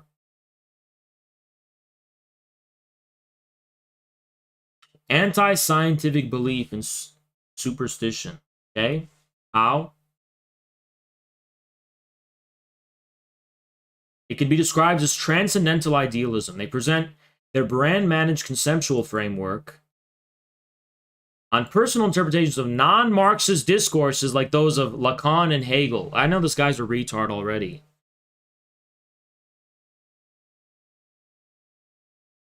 First of all, the idea that Lacan and Hegel are within the same class of thought so as to be mentioned in the same sentence in this way is just such a baffling, it betrays such an amateurish lack of understanding even of the historical background of Zizek. To claim that, I mean, okay, who is Kojev? Who was Karl Marx? Maybe it's somehow related to Hegel. I don't know. Maybe it's related to Hegel. I don't know. Maybe Lacan, who was a student of Kojev. Maybe Lacan, who, even in his late years, affirmed the correctness of dialectical materialism. Maybe Lacan, who said that Marx was the first one to have named the symptom. Maybe these are not so reducibly non-Marxist. Is this really dialectical to call them non-Marxist discourses? I mean, they may not fulfill the criterion of some officiated PSL canon of Marxism, but they're certainly relevant to Marxism. Then choose specific. So this is what this really scathingly resentful petty bourgeois, butthurt guy is doing here. Is he's basically saying he's cracking the code of the success of Zizek's hot takes in the market and his YouTube videos. I have yet to see a single engagement with Zizek's ontology, less than nothing, sex in the failed absolute. What about the other people in the Ljubljana School of Psychoanalysis? Alenka Zupančik's book, Sex, What is Sex? I mean, are you engaging with any of that? Are you engaging with what Zizek very coherently and rigorously outlays as an ontology in the era of modern physics? Is that somehow not important?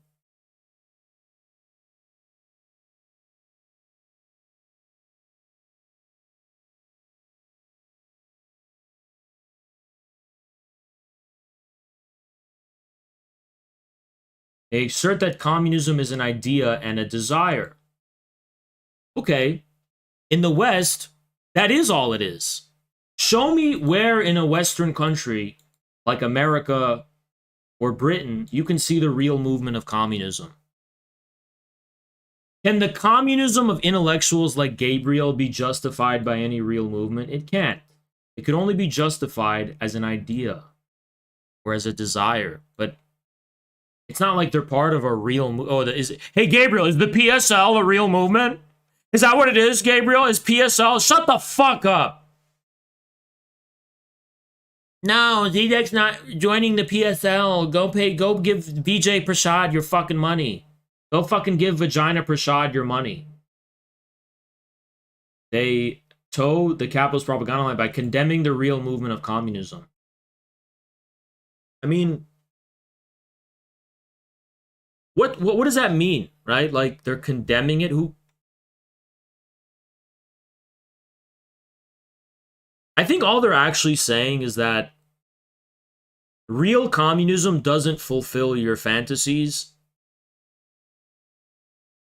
Real communism doesn't satisfy your desires, which I think is correct. It's just that in contradiction to Žižek, I say it's not supposed to fulfill your desires. Fuck your dumb petty bourgeois desires.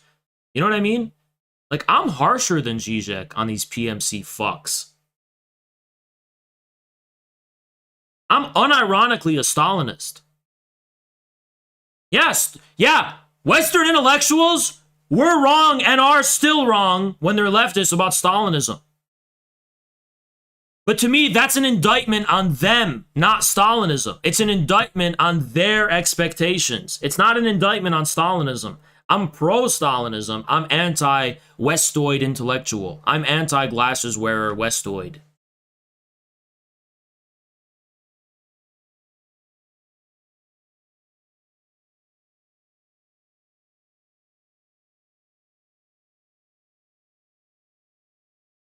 Lacan and Lacanian elements in Althusser's work.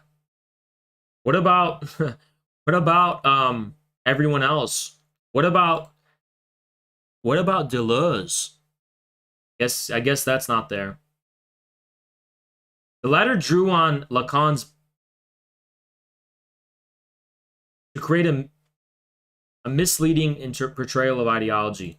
Why is it misleading? Is there any substance to this claim that it's misleading? Moreover, I feel like this professor just read a Wikipedia article on Lacan, since he's reducing the influence Lacan exerted on Althusser to the mirror stage, completely neglecting Lacan's, work on the symbolic and the signifier. That's probably way more important.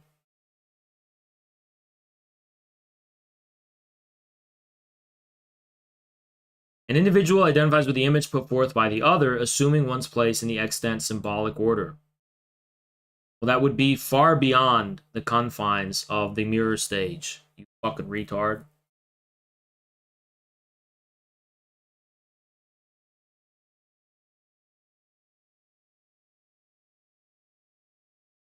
Not to compromise one's desire.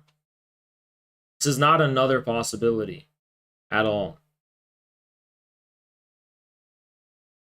Oh, another possibility compared to what? Ideological interpolation? Well, that's Althusser's idea of the ideological state apparatus. Lacan's seventh seminar, The Ethics of Psychoanalysis, does not respond to or in any way presuppose Althusser's notion of ideology or the ideological state apparatus.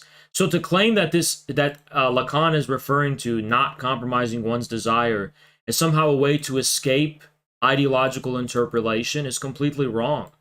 Not compromising one's desire only escapes, and that again would be an extremely misleading word, because dialectically speaking, you're not escaping anything. You're just, I guess, confronting it, actually, rather than escaping it.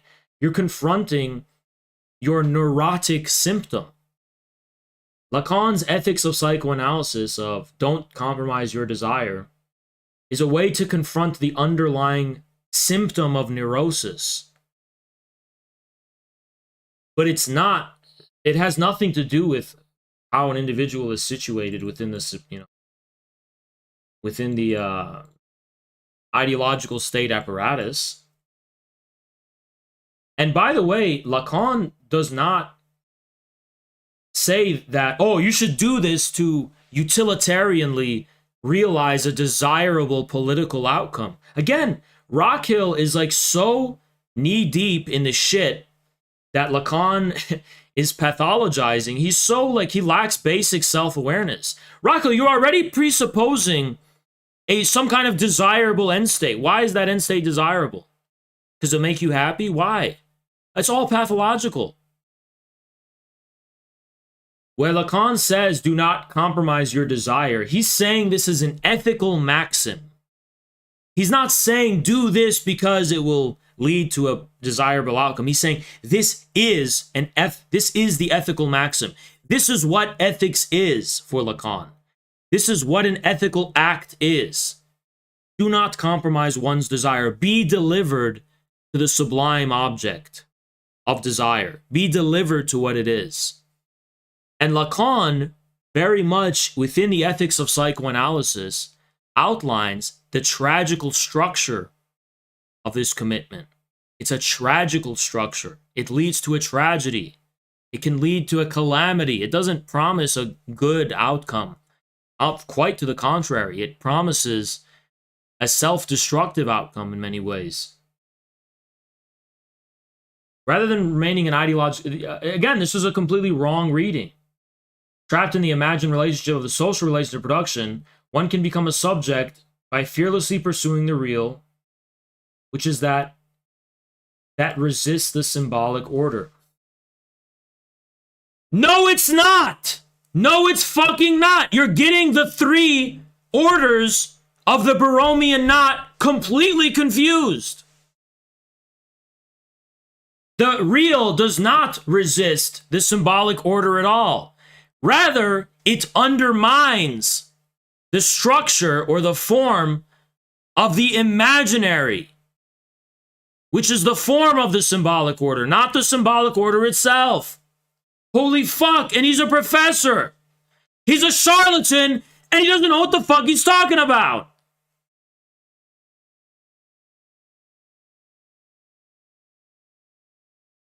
You can't escape the symbolic order without entering into psychosis. That's what Lacan says. That's what anyone who knows anything about Lacan says. Resisting the symbolic order, that's the structure of psychosis. Being delivered to the real rather delivers you to the foundation of the symbolic order. It doesn't actually lead you to resist it. It leads you to the foundation of the thing. Allows you to confront that foundation and be able to make sense of it and dwell within it. And all it undermines is the ideology.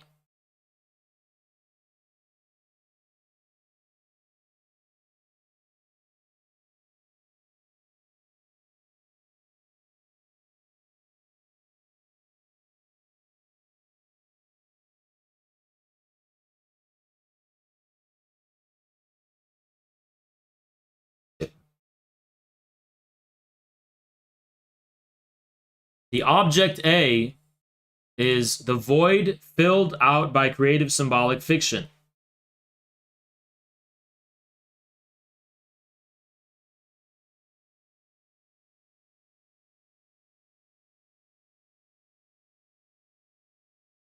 It drives our jouissance in the sense that we crave it precisely because of its impossibility. Yeah, it makes sense. The real can never be seamlessly integrated into the symbolic order or simply translated into what Lacan calls reality. Right, but the symbolic order is not what the naive experience of reality consists in, because ordinary reality is also mediated by the imaginary order, which, strangely enough, Rockhill is really consistently neglecting here. I wonder why. Maybe it's because an acknowledgement of the imaginary, which is the mediating element between the symbolic and the real, well, they're all mediating each other because they're in a Borromean knot, but acknowledging the imaginary in particular forces Rockhill to come to terms with his own embeddedness within some kind of psychotic fucking foreclosure of the signifier. Rockhill is just dwelling in the imaginary. He's foreclosed the signifier, so his only relation to the real is through the imaginary. That's what psychosis is.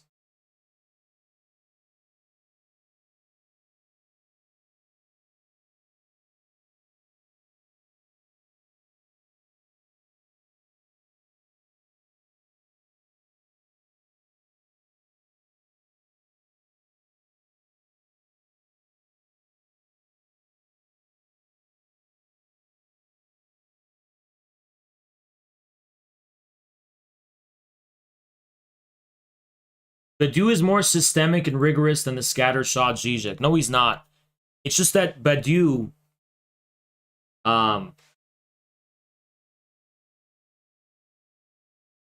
is a formalist and an idealist in a way that Zizek is not. Zizek is not a formalist. It doesn't mean he's more systemic and rigorous.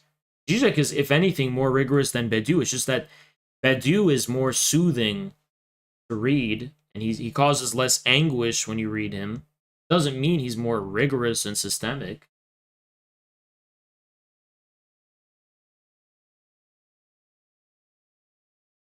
The communist idea is the imaginary operation by which an individual's subjectuation projects a fragment of the political real into the symbolic narration of history. Again, this is not a Lacanian structure, it's just a use of Lacanian concepts. I would not call this a Lacanian structure at all. The idea that that imaginary operations project the fragment of the real onto the symbolic, I think definitely is a inversion of a Lacanian structure.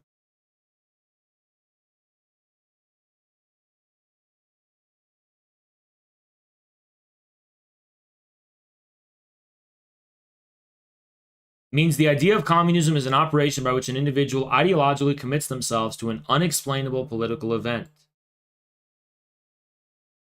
whose consequences they attempt to trace out in a given historical situation.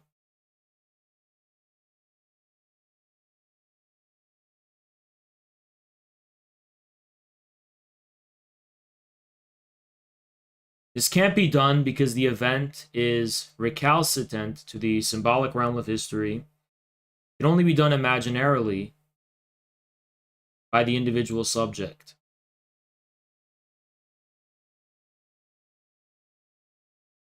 Dude, if you're going to use Lacanian concepts, then stop opposing words and concepts like the imaginary to some kind of concept of actuality. You fucking idiot!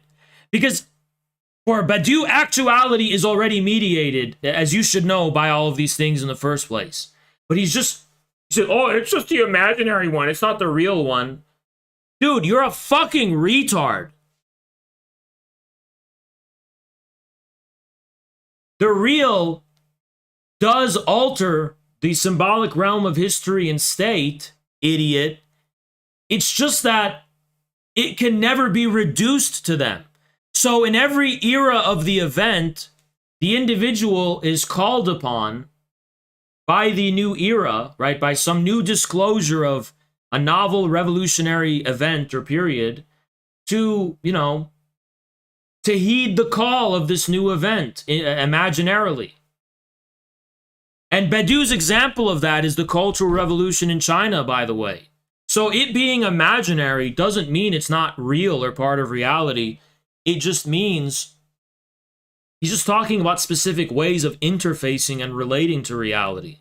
Imaginary just means through phenomenal forms. That's all it means. It doesn't mean imaginary as opposed to real. It means phenomenal forms, and not just images, but any kind of phenomenal disclosure at all. This is one of the reasons Badiou proclaims communist cannot be used as an adjective to describe an actual party or state. Right, because according to Badiou, the event is always a revolutionary circumstance, and Badiou rejects the view that it can be permanently consolidated in a state or in a party. He thinks communism dwells only in the moment of this revolutionary event. Do I agree with Badiou? I don't. But I just think this guy's hypocritical because almost all Western leftists have that same view implicitly. Rockhill, if he lived in the Soviet Union or today's China, he wouldn't be a communist precisely because communism is being used as an adjective for an established state of affairs. Rockhill is someone who wants to be opposed to all of society and all the status quo. Could Western leftists really live in a mature socialist order? No, they always want to be degenerates who oppose everything that's real and everything that's established. The reason they call themselves communists is just because they want to negate all reality, which is what Badiou is just saying explicitly. That's just what Badiou is admitting, right?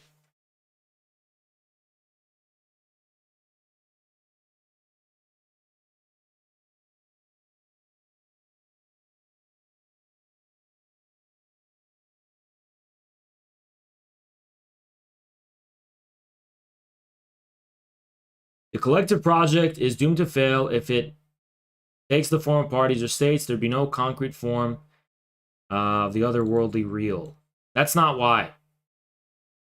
You may try to argue that's what an argument Badiou makes, but there's nothing fundamentally Lacanian about this insight, because given the fact actually that Badiou is not a dialectician. Badiou is a Spinozist and ultimately a follower of Deleuze, not Lacan. He just uses a lot of the Lacanian conceptual arsenal, but Badiou's metaphysics or his ontology is Deleuzian or it's Spinozist. It's ultimately based on pure immanence.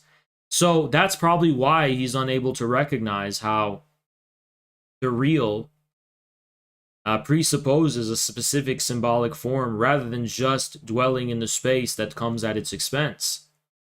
It's that same Deleuzian immanence which is unable to see how these opposites are reconciled in determinate forms, something which Lacan can recognize because he's actually some kind of dialectician. The communism is thereby displaced from collective action, sure, but you're going to blame Badiou and Žižek for that. Really? Are you going to blame them for the absence of any real communist movement in the West? Or maybe they're just reflective of that sorry state of affairs. Maybe if you read them, you'd learn more about why it is you don't have a communist movement instead of blaming them literally for why you don't have them. Maybe the logic contained in their work can help you understand how you're also culpable for why we don't have a communist movement. Maybe there's a lot of things Badiou and Žižek say which you're also reflect your prejudices too.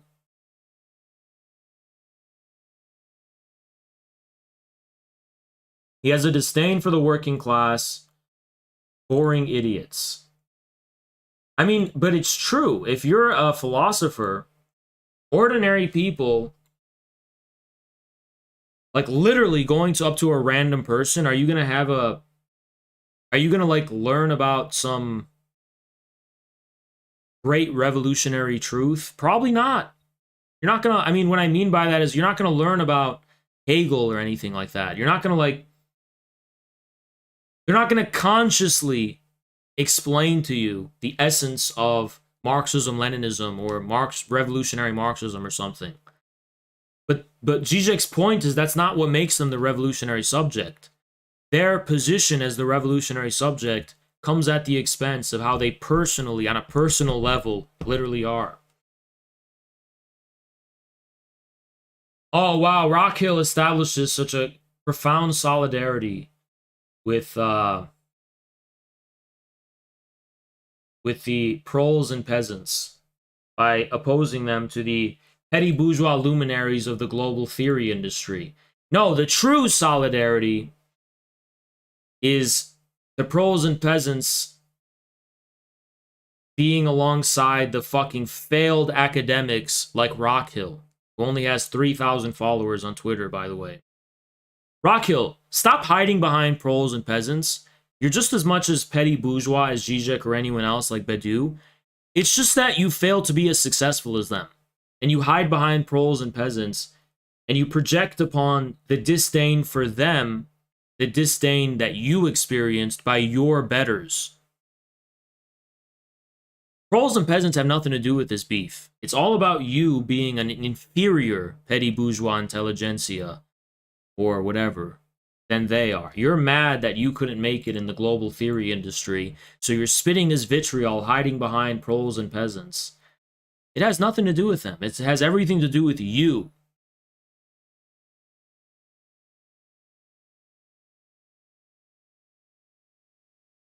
Latter are capable of reading the material structures that undergird and determine the conceptual games they play. Okay, can you do that? Where have you done that? You didn't do that here. You said Žižek is politically a NATO shill. Okay. Have you proven the true reality underlying Žižek's work on ontological incompleteness, you fucking retard? You haven't. You've done a lot of sloppy work trying to make inessential associations between things whose association has yet to be essentially justified by any real standard of logic. Oh, the real reason they're doing this is because they don't believe in... See, this is here's my smoking gun critique of Rockhill. You guys want to hear it? It's a smoking gun. Rockhill's basic criticism is that Žižek and Badiou don't believe in building a real communist movement because their petty bourgeois position situates them in such a way that their stream of income, personal income, gives them an incentive to just never have a communist movement. Now, there's a very easy problem with this critique, which is that might be valid if you could speak of a substantive communist movement in the countries within they acquired relevance, which is like America and Britain and France and so on, but there isn't. So I just destroyed your argument. I mean, if they were, you can say they say bad things about foreign communist projects. Okay, that means they're shills of already existing powers, but they actually haven't established themselves as an independent opposition to the communist project in foreign countries.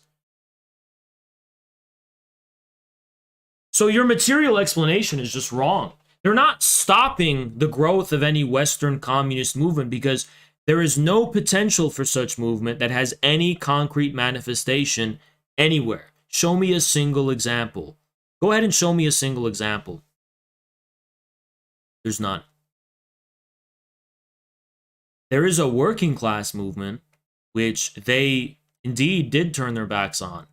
I called them out for it. When the French Yellow Vests happened back in 2018, I attacked Žižek for it, for his comments on it, and Badiou. Same thing with MAGA. They both reject MAGA, but I have a strong inkling suspicion that Rockhill also rejects MAGA. So in terms of real movements, you're the same as them, Rockhill. Your critique of them applies to you with regard to right-wing populism. It's the same fucking thing.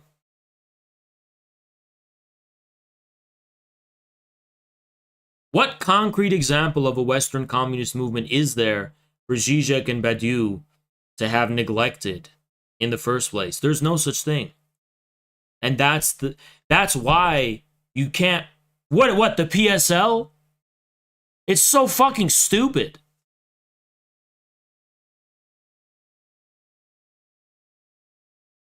They don't want anything. Okay, Rockhill, it's this simple, dude. Žižek is not holding back anything. If you think you can do substantial change and build a communist movement, go fucking do it. Žižek is not stopping you from doing it. This article is not going to convince people to do it that otherwise wouldn't have. Like, go do it, dude. Why are you bluffing? He's blaming Žižek for his own failure. Dude, if Žižek died tomorrow, what are you going to say then? oh, his lasting influence is the reason the PSL isn't as popular. No, that's not the reason. You're fucking coping, you fucking idiot. The work of Marx is always difficult, but the thing that makes them different is that they don't declare it's difficult to be impossible. The liberal calls difficult work impossible so as to conceal his renunciation of it. And this is anticipating the Lacanian Althusserians, according to delusional Rockhill. No, it's not Rockhill. It's very concretely talking about liberals at the time Lenin is writing.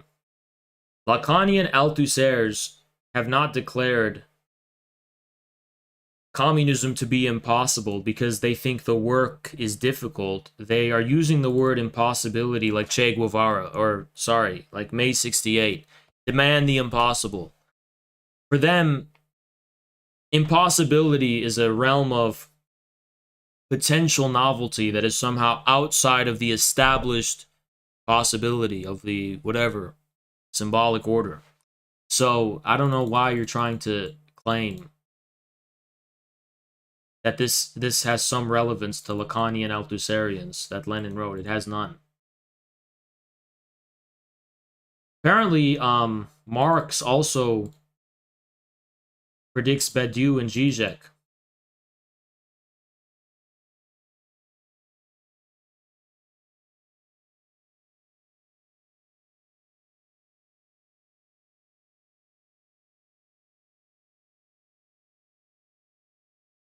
Charlatanism and science are inseparable from a point of view. The vanity of the subject. The only question for him is all vain people is the success of the moment. The eclat of the day.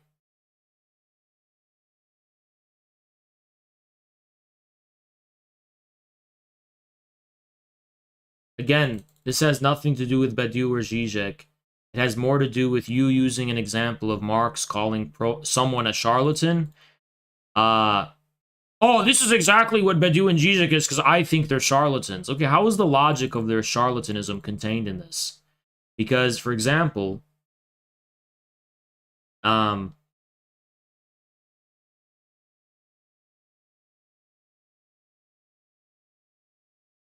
he plays with his contradictions and it develops them according to circumstances into striking paradoxes.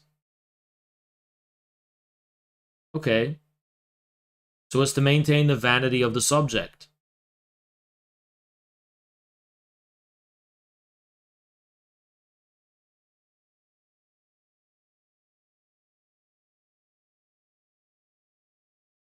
And this has more in common with fascism, like Hitlerism, right? Than it does anything Badiou and Zizek, because it implicitly is about compromise with the powers that be. Well, Proudhon is part of this socialist movement at the time, not an isolated intellectual thinker. So this is what he's talking about.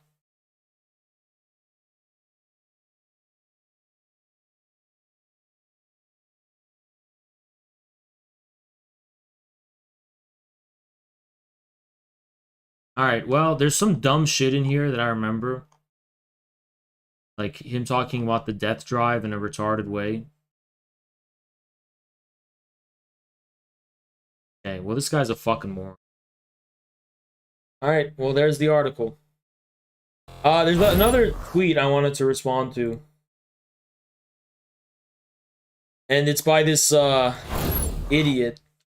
Andrew Tate fans, after reading Hegel's Phenomenology of Spirit and realizing that higher self-consciousness depends on mutual recognition between two equals and cannot come from an attempted subjugation of the other. It's so smart that I liked it because it's 15,000 likes. Because a bunch of fucking nerds who are powerless before the traumatizing insight of Andrew Tate that they're a bunch of fat, disgusting losers trying to cope by posturing as intellectuals. Oh, well, Hegel. No, Hegel probably agrees with Andrew Tate, actually. Don't run to Hegel when you're running from Andrew Tate. You're going to run to Hegel's Phenomenology of Spirit. You fucking loser. You're just trying to pull things out of hats. You just have a hat and you're just trying to pull whatever you think sounds so profound. It's like a Yu-Gi-Oh card. Aha, my Exodia card. Phenomenology of Spirit. Put on your fucking nerd glasses. Andrew Tate fans are not, they're not in academic philosophy. Hegel is not relevant to them. So running to Hegel just to posture as somehow superior to people is just a cope. You're a fucking loser. But as an actual, see, the problem is that there's people who actually read Hegel, like I'm one of them, who can call you out on your fucking bluffing bullshit and say that, first of all, higher self-consciousness is not some stage of enlightenment to be attained. It is simply a moment in an already existing kind of organic totality of history, which is only higher with regard to consciousness within the chronological structure of both the book Hegel is writing as well as the logic of spirit. But it is not higher in the sense of something a person should aspire towards on a moral or ethical level, because for Hegel, all that is real is rational. He's describing things as they already exist, not as he thinks they should exist, as they already exist. So you already fucked up with this kind of implicit use of what self-consciousness actually means. Finally, the idea that self-consciousness depends on mutual recognition between two equals and cannot come from attempted or achieved subjugation is directly wrong. There's multiple prongs to the retardation in this tweet. But mutual recognition, according to Hegel, first of all, the equivocation of mutual recognition with legal egalitarianism is Kojève's innovation. It's nowhere implied in Hegel. But second of all, it precisely does come from achieved subjugation of the other. It's called the Lord and Bondsman dialectic. In the Lord and Bondsman dialectic, two people have to prove their life by fighting to death. Now, if one kills the other, the dialectic cannot go any further. But if one does successfully subjugate the other, it initiates the dialectic of the Lord and the Bondsman, which results in mutual recognition. That's how mutual recognition comes about.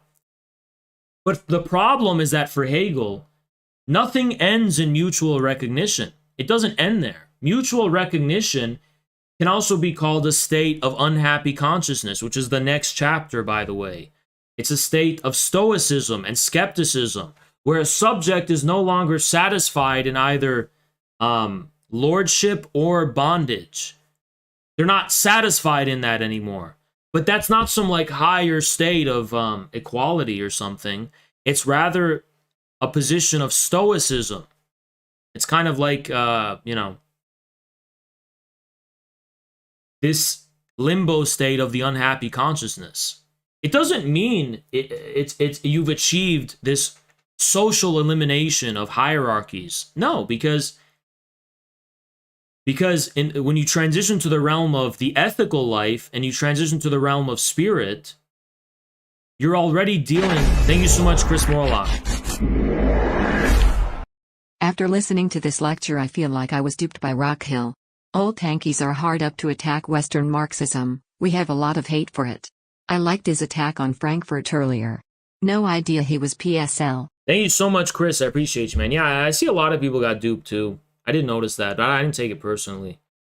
But I hate the Frankfurt School, don't get me wrong. It's just, I also don't like hypocrisy, you know, that's just really the issue. But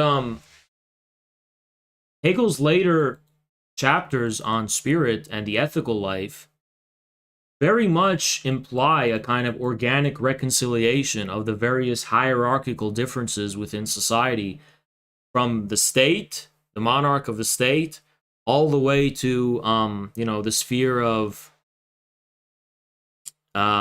civil society, right? Which is mediated by classes and hierarchies. Now that's just differences between men that Hegel is very keen on stressing. He acknowledges the differences of, right? But to say that the two subjects in question can be sexed into man and women, according to Hegel, is so fucking stupid. It's like For Hegel, women cannot even be recognized as subjects of history. For Hegel, women have diametrically contrary natures to men. Women cannot dwell within the realm of statehood at all. Hegel doesn't believe women are fit to rule anything, basically, to be even politically relevant at all. For Hegel, women are purely confined to the household because they are dialectically the topographic or topological opposite as men. They're the inner reality where man is the outer reality. So I'm just TLDRing it for you. By the same logic implied by the dialectical logic contained within the phenomenology, I think Hegel actually vindicates almost everything Andrew Tate says. It's Hegel who stresses the necessity of recognizing contrary natures of the sexes in order for his logic to be coherent in the first place. Hegel isn't saying he thinks men and women should be unequal. He's acknowledging the differences. And that difference between the inner life, I mean, I'll just read you what Hegel wrote, actually. This is in the Philosophy of Right.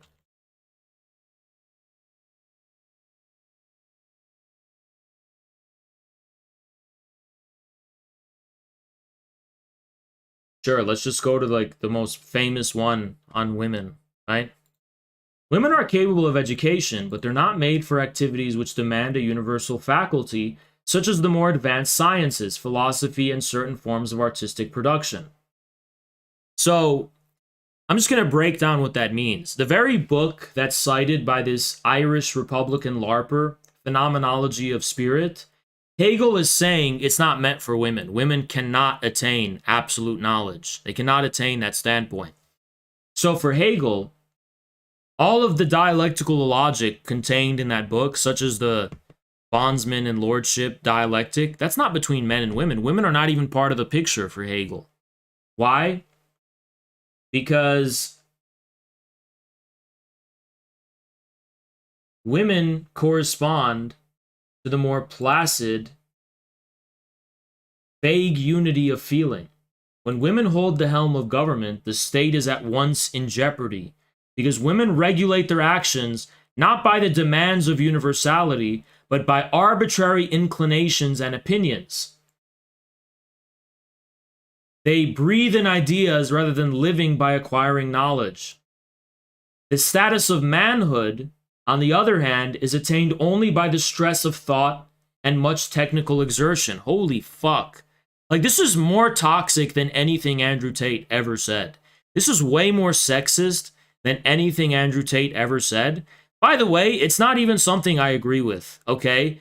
But to say that you're going to oppose Hegel's phenomenology of spirit to Andrew Tate fans, sorry, you fucking retard. Hegel is way more sexist. Fundamentally, on a philosophical level, way more sexist than Andrew Tate could ever even hope to be. Sorry, you dumb fucking fat LARPing bitch. You chose the fucking wrong philosopher to bluff about, you stupid bitch. I've actually read Hegel, and I can put a stamp of bullshit on this retarded tweet 15,000 fucking people liked. Not one fucking person pointed out this guy never fucking read the book. He claims JK they don't fucking read. You fucking bluffing bitch. You didn't fucking read that book. I just explained to you in like 12 different ways how you got this wrong. You did not read the fucking book, you bluffing fat bitch. I might start Hegelian misogyny as a new fucking thing, just to spite this fat bitch. You're gonna run to fucking Hegel because you can't confront Andrew Tate fans, you coping bitch. I will grab you by your fucking fat stubby legs and prevent you from reaching the heavens of Hegel, so you're down with the Andrew Tate fans again, you fucking bluffing fat bitch. Running to Hegel to posture that you're a smart intellectual because it's the most esoteric and like intellectually advanced thing you can think of. You may as well just name drop fucking, I don't know, Einstein or something. Have you clear? It's like you're running away from reality by making references to extremely, in your standard, obscure and intellectually difficult things to absorb. Hegel is one of the most rigorous, difficult thinkers to understand. Trust me, I would know, right? So when people just name drop him to try and run away from, oh, I'm hiding behind Hegel. You're not hiding behind Hegel, bitch. I'm ripping the Hegel veil away, and I'm exposing your fat, naked ass to the cruelty, coldness of reality. Fuck you. And 15,000 retards like that tweet, which is proof that humanity is filled to the brim with unironic NPC retards with no inner monologue. 15,000 fucking people liked that fucking tweet. 15,000. That is stupidity. Andrew Tate fans are in their lane. They're not actually stupid. They don't posture and say things that are just abjectly wrong. 15,000 people looked really fucking stupid when they liked a tweet that evinces such a poor level of knowledge about Hegel that there's no way of getting around it. You could at least give Andrew Tate fans the benefit of the doubt that if they actually tried to read Hegel or tried to be confronted with Hegel's work, they probably could come to some kind of understanding of it. Sure, maybe they can. We don't know. But now we know these 15,000 people are actually, by any objective criterion and standard, stupid fucking people. They're bluffing stupid bitches, and they're posturing about being smarter than they fucking are. I'm smart, I'm an intellectual, and I'm knowledgeable, and I'm putting my stamp of retardation on these people. You're a fucking idiot, you bluffing bitch. Go to fucking hell, you dumb fuck.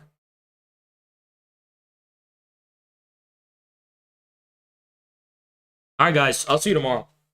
We're ending the stream. I want to, and by the way, to Gabriel Rockhill, I want to fucking debate you. Debate me. I'm calling your shit out.